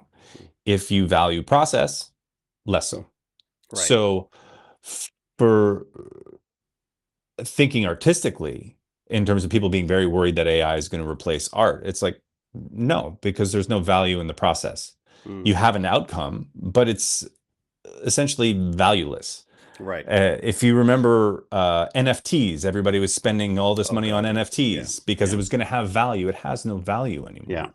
And Mm. so this idea that we're going to be, AI is going to be creating all of this stuff for us to consume, and we're going to supplant it with value. It's like, no, it's valueless because Mm. there's no effort in the process. Mm. And humans really like to reward the effort to the Mm. process, to what they watch, to what they consume, to what they hold up. Mm. I think a lot of the discourse around modern art is because people don't see the effort in the process. They're like, Right. it's just Yeah. it's just stripes on a wall. Why is that worth $20 million? Right. Right? Exactly. Because Yeah. we value effort, we value time, we value that precision, and I don't think that's going to change anytime soon. But if we want to have quick answers, or you're a startup and you need a quick logo, sure, off you go. Mm. There's going to be use cases for you, and I even think, to bring it back to our industry of film and television, I think there's wonderful use cases for using AI in certain capacities. Right. Um, when we're talking about the business side of things, there is room for it in limited scope, I think, in terms of like taking uh, timelines on certain things and Right. and and progressing them faster. Um, I always think that scheduling something that given the ridiculous amount of people mhm. and limitations to people's time, that would be Data fascinating to see how wrangling, that works. Yeah, well, that too. data Yeah, yeah. wrangling, taking large amounts of information and putting them into concise pieces that we Mm. can we can look at. I think that can be very helpful. But it's like, you set it's the a million what is it, a million monkeys at a million typewriters, and Right. and you're gonna get something. That's what this generative large language models are.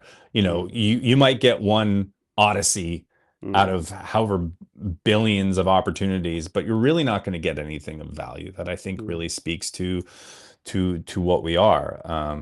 Again, I'm very hesitant in terms of like the access and privacy and all those things of because those are, ways to be sort of exploited from a tech side of things. Mm. I think Silicon Valley has become the new Wall Street in terms of how we see it as society. Yeah, yeah. It's like it was the hope of the future, and now it's Mm. become the same sort of the evils of Wall Street that we looked at in the 80s. So Yeah.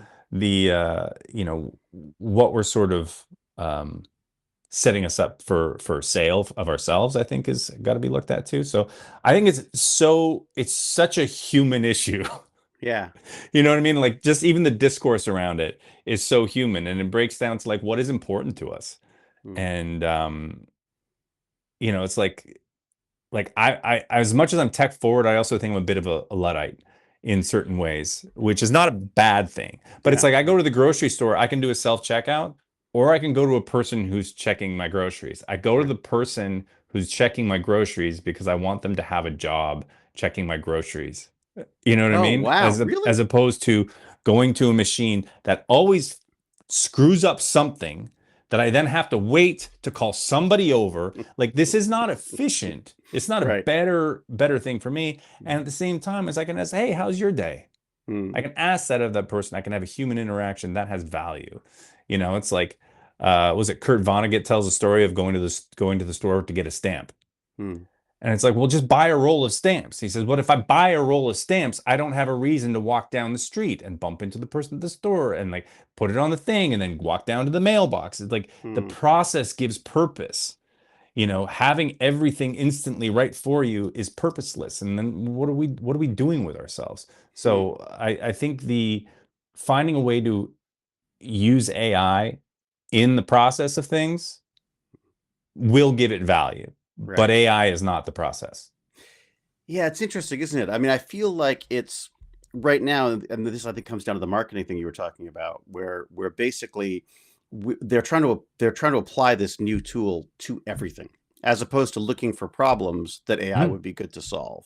Yeah, Right now, they're promising it's going to do everything from brush our teeth to to walk the dog. I it's and it's it's solving all the problems, yeah, right? yeah, Solving all the problems, and it's like the promise. It's very much an overpromise, underdeliver mm, scenario, and I mm, think the other thing is people are incentivized to on their quarterly earnings calls to be telling their shareholders of how they're implementing AI as a cost saving measure, which is what right, everybody wants to hear. It's like, well, right, we're implementing AI and we're cutting all this workforce, which is going to mm, look really good on your next quarter because you've cut all this expense, but then the actual cause and effect of what you've done in your process in your systems, you're not going to feel that for another few quarters, but maybe at that point you've already cashed out and moved to another company. right. Which I think So is the case for a lot of absolutely. I mean, I think the other thing that we're looking at economics in a different way too, of like the idea of these unicorn companies that can come up and create $1 billion industry out of anything, out of something new, is kind of going away. mm, And the value has to be in not just infinite growth, which is not really possible, but something that's sustainable, something that's like, would you rather have the potential of a company being, having $10 billion a year in revenue, or are you good with a company that has $700 million in revenue, but bookable every year? You know what I mean? right, Like right. that And that idea maybe that, makes a good positive difference to their. yeah, Can that not be and part of the metrics for how as a company is successful? how we value things. Like we're only valuing things if we're 10xing things every year. So it's Mm, like I think our perspective on things has to shift. It's always been about the next frontier, the next frontier, the next yeah. frontier, and I think AI and quantum computing into that mix as well Mm, as this next frontier of where the edge is. Before that was like investing millions of dollars in people and ships to go to the new world. right, right. That was the new frontier. That was how you Mm, were going to get an edge. It's how you were going to enrich everybody's lives back home, which it did. mm, But it's like we're kind of running out of our frontiers here. We're sort of at the I don't want to say we're at the limit, but there's not a lot of expansion growth. There's only mm. so much you can consolidate things to where it has value anymore. That's fascinating. I love the idea that it's the work that's the value, because that also applies to Truly. the educational thing where you talk about Yeah. the idea that if without pain or without discomfort you don't learn something. I mean, Well, here's it's the not thing. yeah. Like if you could like if I could give you an injection Mm, and it would give you the muscled physique of Chris Hemsworth mm, in a night, right. and we could give that to everybody. Suddenly having that has no value Right. You've normalized it. Yeah, because there's no that's process in right. it. There's Right. nothing for us objectively to go and like, oh wow, that guy must spend a lot of time in the gym. It's like, no, it's like it has no value anymore. Right. So the only values is the process. Right. So while AI can take something and give you a regurgitated image of an amalgamation of so many different things, doesn't have the same value. How you apply that afterwards into something larger, that can have value. Right. But it in of itself is it's the NFTs, man. They're it's a lot of smoke and mirrors. It's not going to have a lot of value. How many people are going to sit there and read AI novels Wow, because that's they know that nothing went into it, mm, so they could just do it themselves, right? They can just go like, hey, I'll give an AI prompt to write a story about myself and my dog, and I'll read that instead, which what somebody might do, but it doesn't really have value. right. It's that's fascinating because I do think there's a the thing that happened for me with AI was I suddenly went, wait a second, is this creativity? Like, is this how we? But like, is this how we work? Like, I mean, are we just a product of the different things that have influenced us in our lives? Yeah, Totally. absolutely. So then potentially, then could this AI that has everyone's understanding of the Mhm. world be able to develop and create things in the same way that we do with our limited resources? But again, I think it comes almost back down to the happy accident stuff. I think Mhm. it's the imperfections of the human stuff and the weird connections that maybe shouldn't be connected that makes the difference in some of this creation process. I think constraints Mm, the forge of every artist. You know what I mm. mean? Like you see it when a movie has all the money, Oh yeah, yeah, right? It doesn't make it a better movie. yeah. Because if you have all the money to throw at all your problems and you can do whatever you want, and like people talked about CG in this way too. Remember, like CG Oh, was going very to much ruin so. CG Yep. was going to ruin And it movies. did for a while because people used them where they shouldn't be used. There was no use for it when they Mm, did it, and now I think we're seeing to Project Hail Mary. It has CG in it, but it mm, also has puppetry in it, and it mm. also has like physical things in it where it's bridging that gap. And I think people really do crave authenticity, and you see it now in ads. They're not showing you an ad of the thing, they're showing you an ad of them making the ad for the thing. You're seeing the cameras, you're seeing the lights, they're Yeah. communicating this is a real thing made by real people. Mm, And it's going to be the same thing with music. It's like, no, this wasn't AI. This is humans doing it because there's imperfections. mm. It's that's what makes it human. That's what makes us relate to it. It's not Yeah. about perfection. It's not about getting the answer right. It's about how we got to the answer.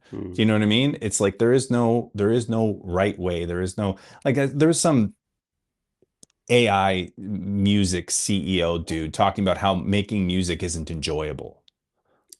And For he's like, it's him. really hard to learn the musical instrument. It's really hard. It takes all this time. You have to go into the studio. You have to get it right. It's really painful. And it's like, there's no joy in that. So what we do is we can just make it right away. We can make it and then it's done.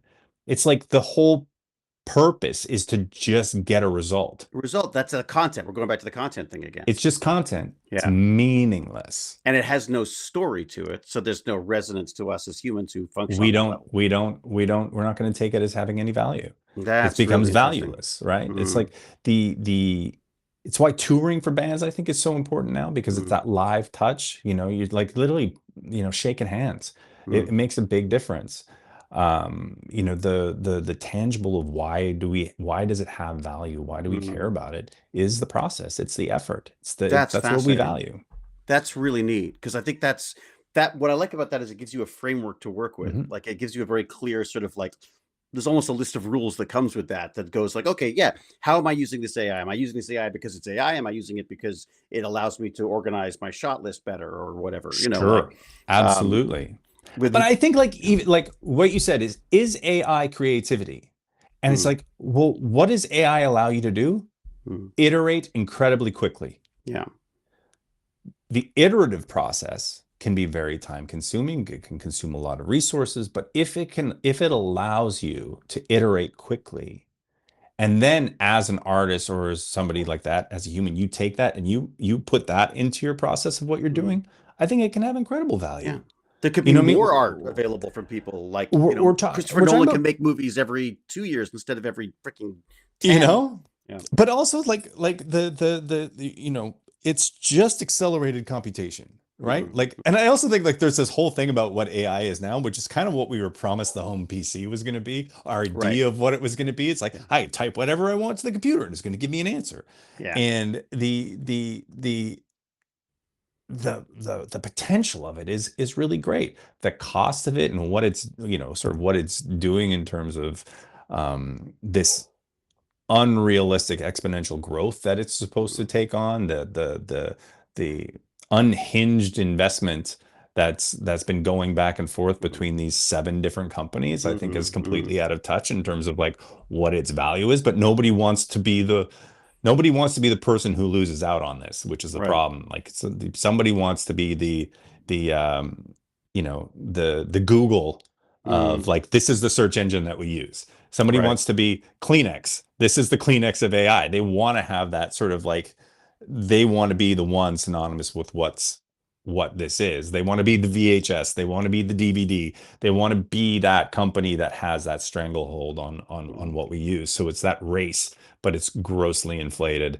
And I think we're very much being sold. There's a lot of smoke and mirrors in terms of Oh, what actually it's absolutely. going to do. Yeah, absolutely. I mean, I absolutely love it. I use it all the time, mainly for programming, I find, but Sure. and organizing thoughts, because as we know, I'm Hmm. not so good at that.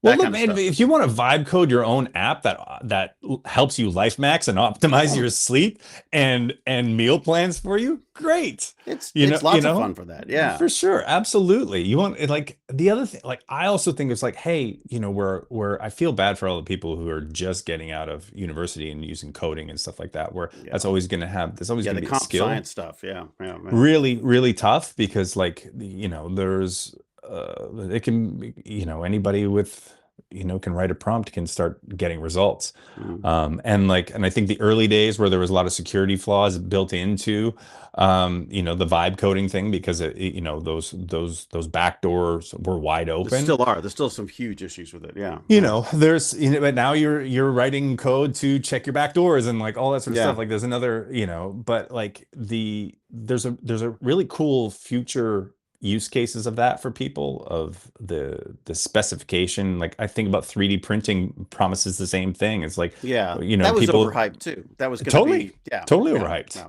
Totally Yeah. overhyped. But at the same time, is like when somebody goes home and it's like, I can't afford a prosthesis because they cost tens of thousands of dollars, but I got a 3D printer and made my own. And like, Yeah. Yeah.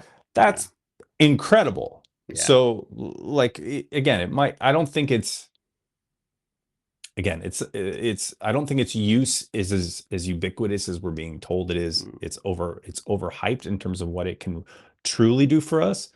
But again, implementing it into our processes in terms of iteration, in terms of, um, I know some young people use it as a tool of learning. They're like, can you take this and then take this, scan this, and then send it back to me as a podcast so I Right. can listen to it? Right. Right. Like Notebook Like, LM. Yeah.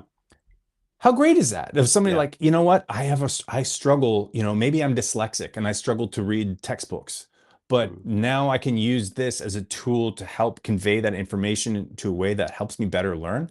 That's incredible. It's amazing That's for that. that's absolutely amazing. Like that's what we need AI to Mm. be doing, not giving us dating advice. Yeah, well, the human side of it is kind of alarming how quickly people will sort of. It's not your therapist, man. Yeah, I mean, but then I mean, again, people had. I remember these were issues with computer games, with Hmm. Dungeons and Dragons before computer games. There was Yeah. a, people are worried about the sort of the addictive nature of these things. The educational side of AI is something that I'm truly struggling with, because I love it as an educational tool. My concern is that that's not unless we teach the kids how to use it that way. It's basically just, if you've got a bad teacher, AI will just dump out whatever the answer that they need, basically. Well, yeah, and then you have, AI programs searching for AI answers, and Right, and right. and it's like, we kind of touched on this when we first started talking. It's not about what you learn, it's about learning how to learn. Right. And Yeah. so I think the other thing that AI and to what the internet's been doing for the last 25 years is the gatekeeping of knowledge was a currency for a long time. Yeah. Yeah. So if you were a blacksmith and you just didn't teach that skill to everybody, Mm, that was your livelihood. You gate kept that. You taught it to your family or your apprentice who was going to take over because that was how you had value in the community, mm, right? Not everybody was a wheelwright. Not everybody knew how to do that. mm. That was your value in the community, was that specialized knowledge. And so specialized knowledge is no longer with the same amount of value Yeah. that it had before because that knowledge is available. So, you know, we just talked about it with computer science and programming and all that sort of stuff. Well, it does it have less value today than it did 20 years ago? Absolutely. Yeah.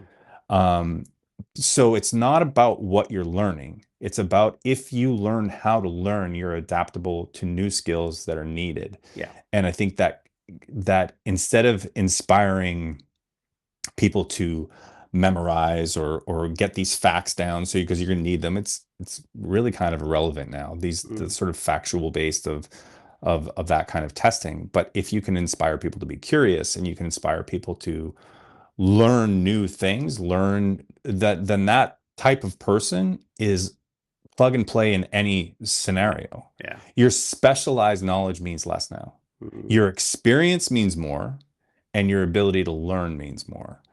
So I think that's the your adaptability and life experience matters more now than your degree.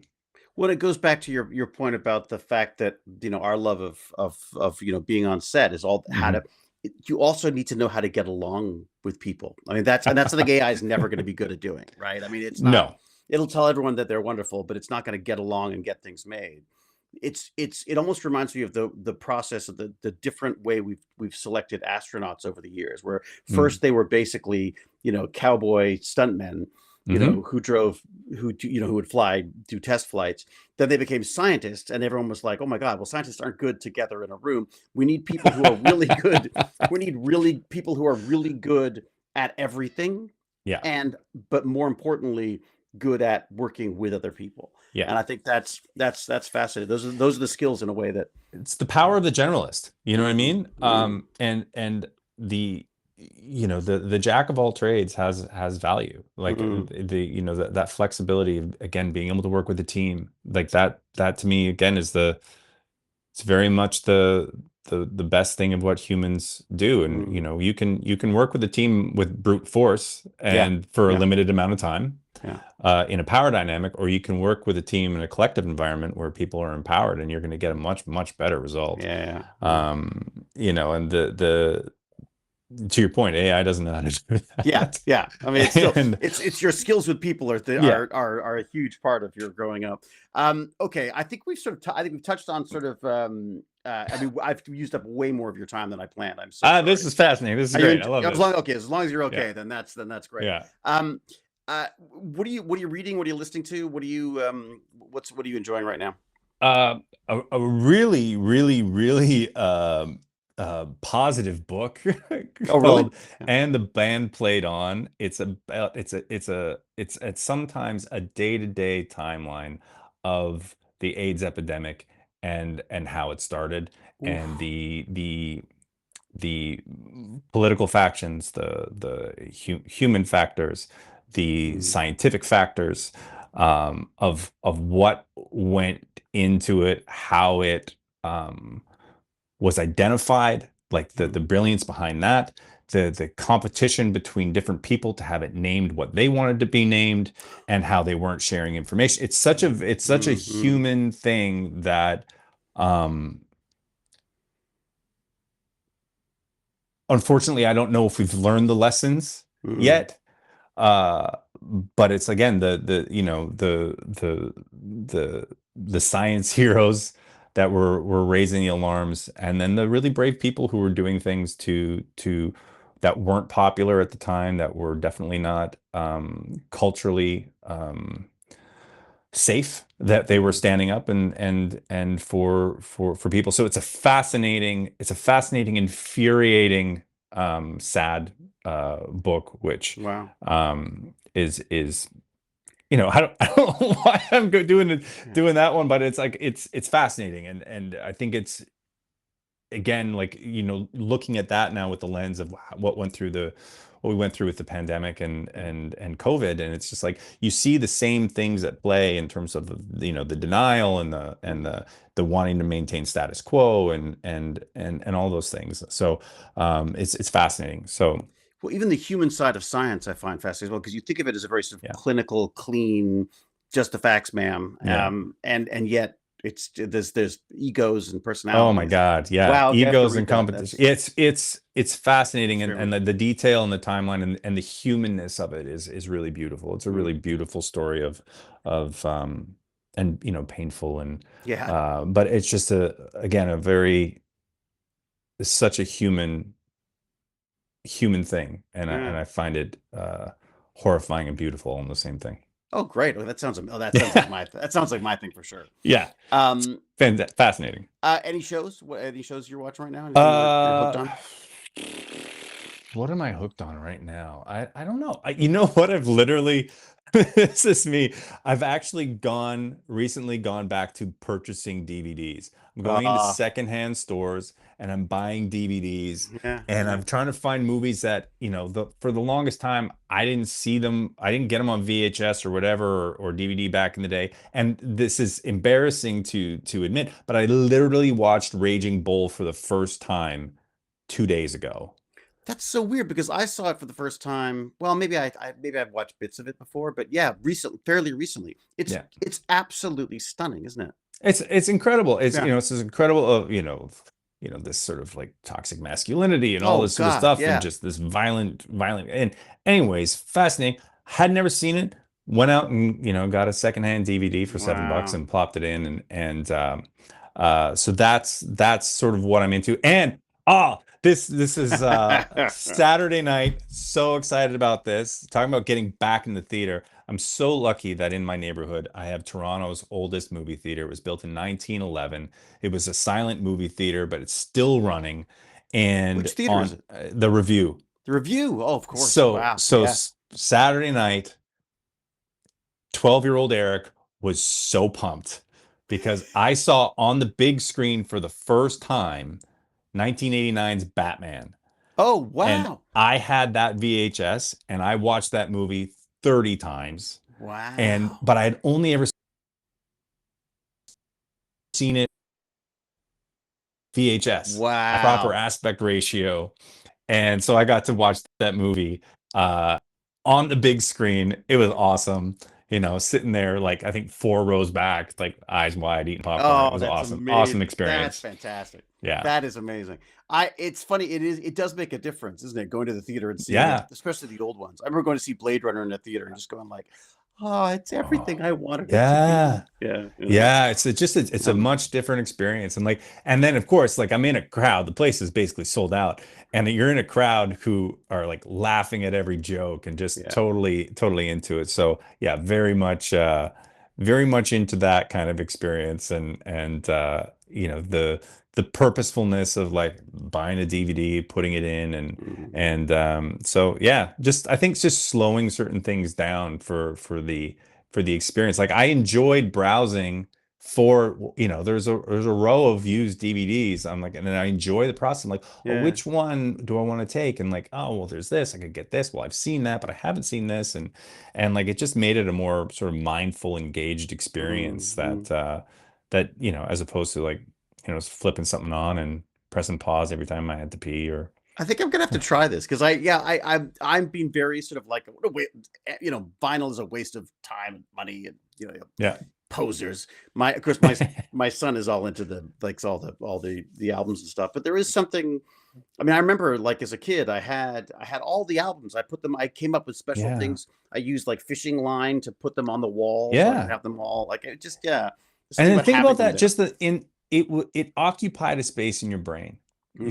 where you were constantly, you saw it in your peripheral, there it was, there's your album. What were your big albums in the day? Like, what were the ones that you loved that were on your wall? Mine are so embarrassing because I'm It's a not child of the embarrassing. 80s and it was all of the Duran Duran. I was There's even in nothing the wrong with Duran Duran fan club. that's amazing. Yeah. I even had a card. I was a card holding Duran Duran fan club member. That's Yeah. incredible. Yeah, That's but there was incredible. a lot of so it was a lot of the one hit wonder 80s bands Love it.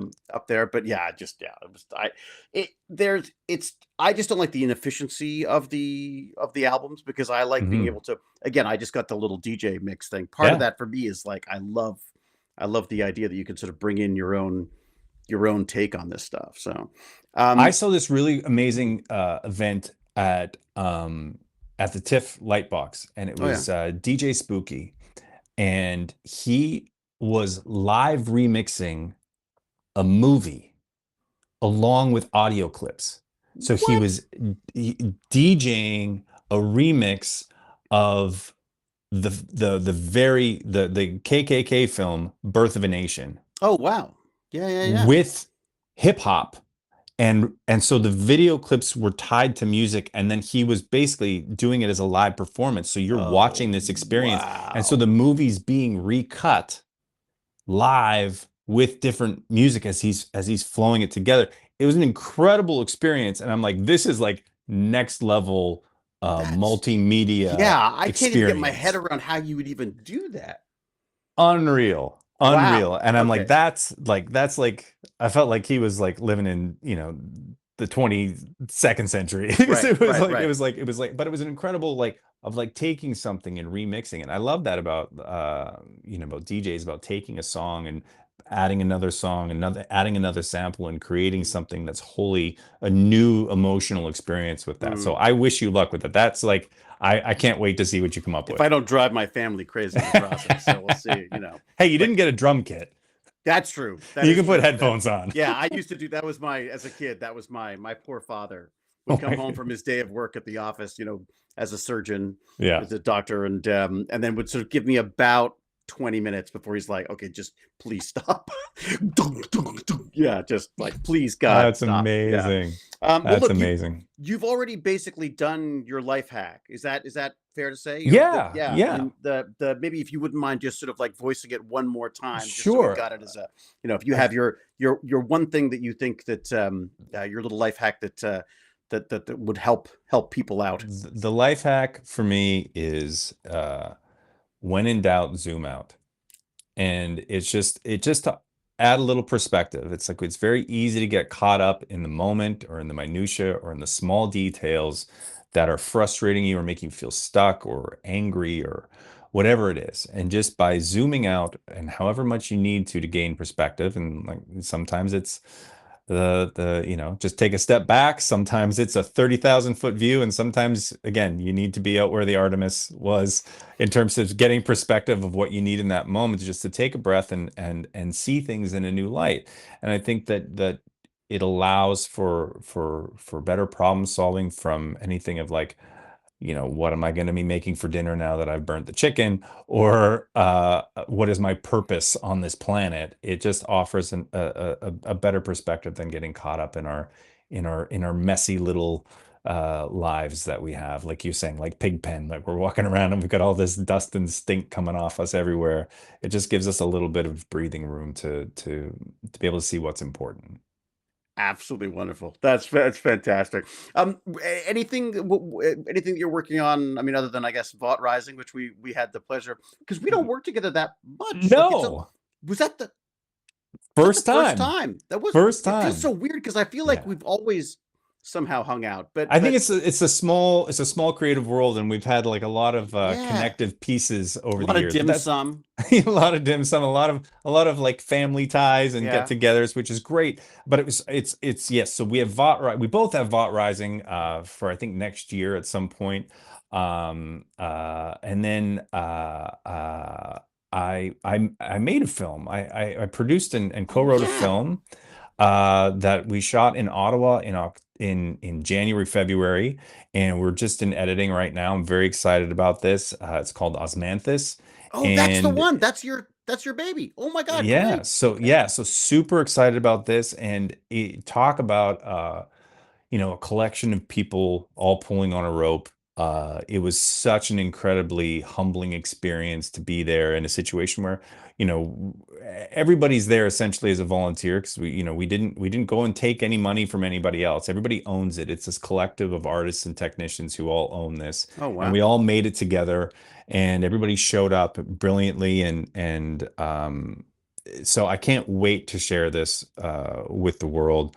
It's a little body horror, like Oh it's not dystopian, we call it nowtopian, because it's all feels a little too prescient yeah. for our moment. But it's a young dissident gets taken off the street and then is put into a government re-education center.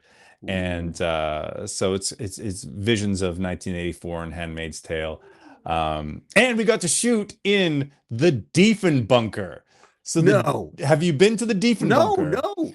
So the Diefenbunker is named after Diefenbaker, who was the Prime Minister of Canada. And it is a Cold War era nuclear bunker that they built outside of Ottawa. I've heard of this. Yeah. It's fascinating. And the people at the Diefenbunker, which is now a museum, are incredible people who gave us wonderful access to their facility. Even while they were still operating as a museum, they were Oh, beautifully patient with wow. us. And it is an amazing facility. If you do go to Ottawa, I think Yeah. it's 100% worth a tour of the facility. It's very wild. Yeah. But you've got these multiple levels, lots of concrete, Yeah. lots of the Cold War technology that went into Yeah. it. So, anyways, very fascinating place. We got to shoot in there. They were amazing with us for our little film, and so we're very happily putting the Diefenbunker up on the Oh big my God, screen. that's fantastic. Yeah, When do we very get to see cool. this? When do we get to We are hoping for a summer festival release. We'll know more. We just got to get Fantasia? You aiming for that's Fantasia? what we're hoping for, Oh, buddy. wouldn't that be But amazing? it would be really cool. But if it's not Fantasia, there's other festivals. Fantastic Fest, Austin. Oh yeah, yeah, yeah. There's a few other ones that we would love to sort of premiere at. Definitely with that kind of audience. So Yeah. very excited about Osmanthus. People can check it out, and we're gonna do some behind the scenes stuff coming up and showing the process of how we made it. So How do Osmanthus people find movie. it? Osmanthus movie on Instagram. We're gonna have a YouTube page with content and behind the scenes talking us about how we made it, why we made it, and so very, very proud of this one. Our director and co-writer Lisa Soper is an amazing filmmaker, and can't wait to see more from her in her career. And it is an incredible breakout performance from Kyla Ma, who is our undiscovered star, Oh, who just kicked ass in this film, and I can't wait for people to see it. oh my God, I'm so excited for you. That's amazing. Okay, so we'll have to get the official links and I'll put them in the description and everything Cool, so we've cool, got it. cool. Yeah, that's it. Eric, thank you so much for this. This has just been, yes, both Thank enlightening and a joy. Thank you for having me and letting me spew on topics that rattle around in my brain. It's an absolute pleasure to talk with you, David, as always. And thank you for doing this and feeding the minds of the curious out there. It's a wonderful thing. We'll have to yes, we'll see if it does feed the minds or whether they go back to the videos of people hurting themselves or setting their food on fire. I will say to everyone, thank you again, obviously to Eric, to Agne for putting this together. Be brave, be kind, be brilliant. Cheerio and huzzah.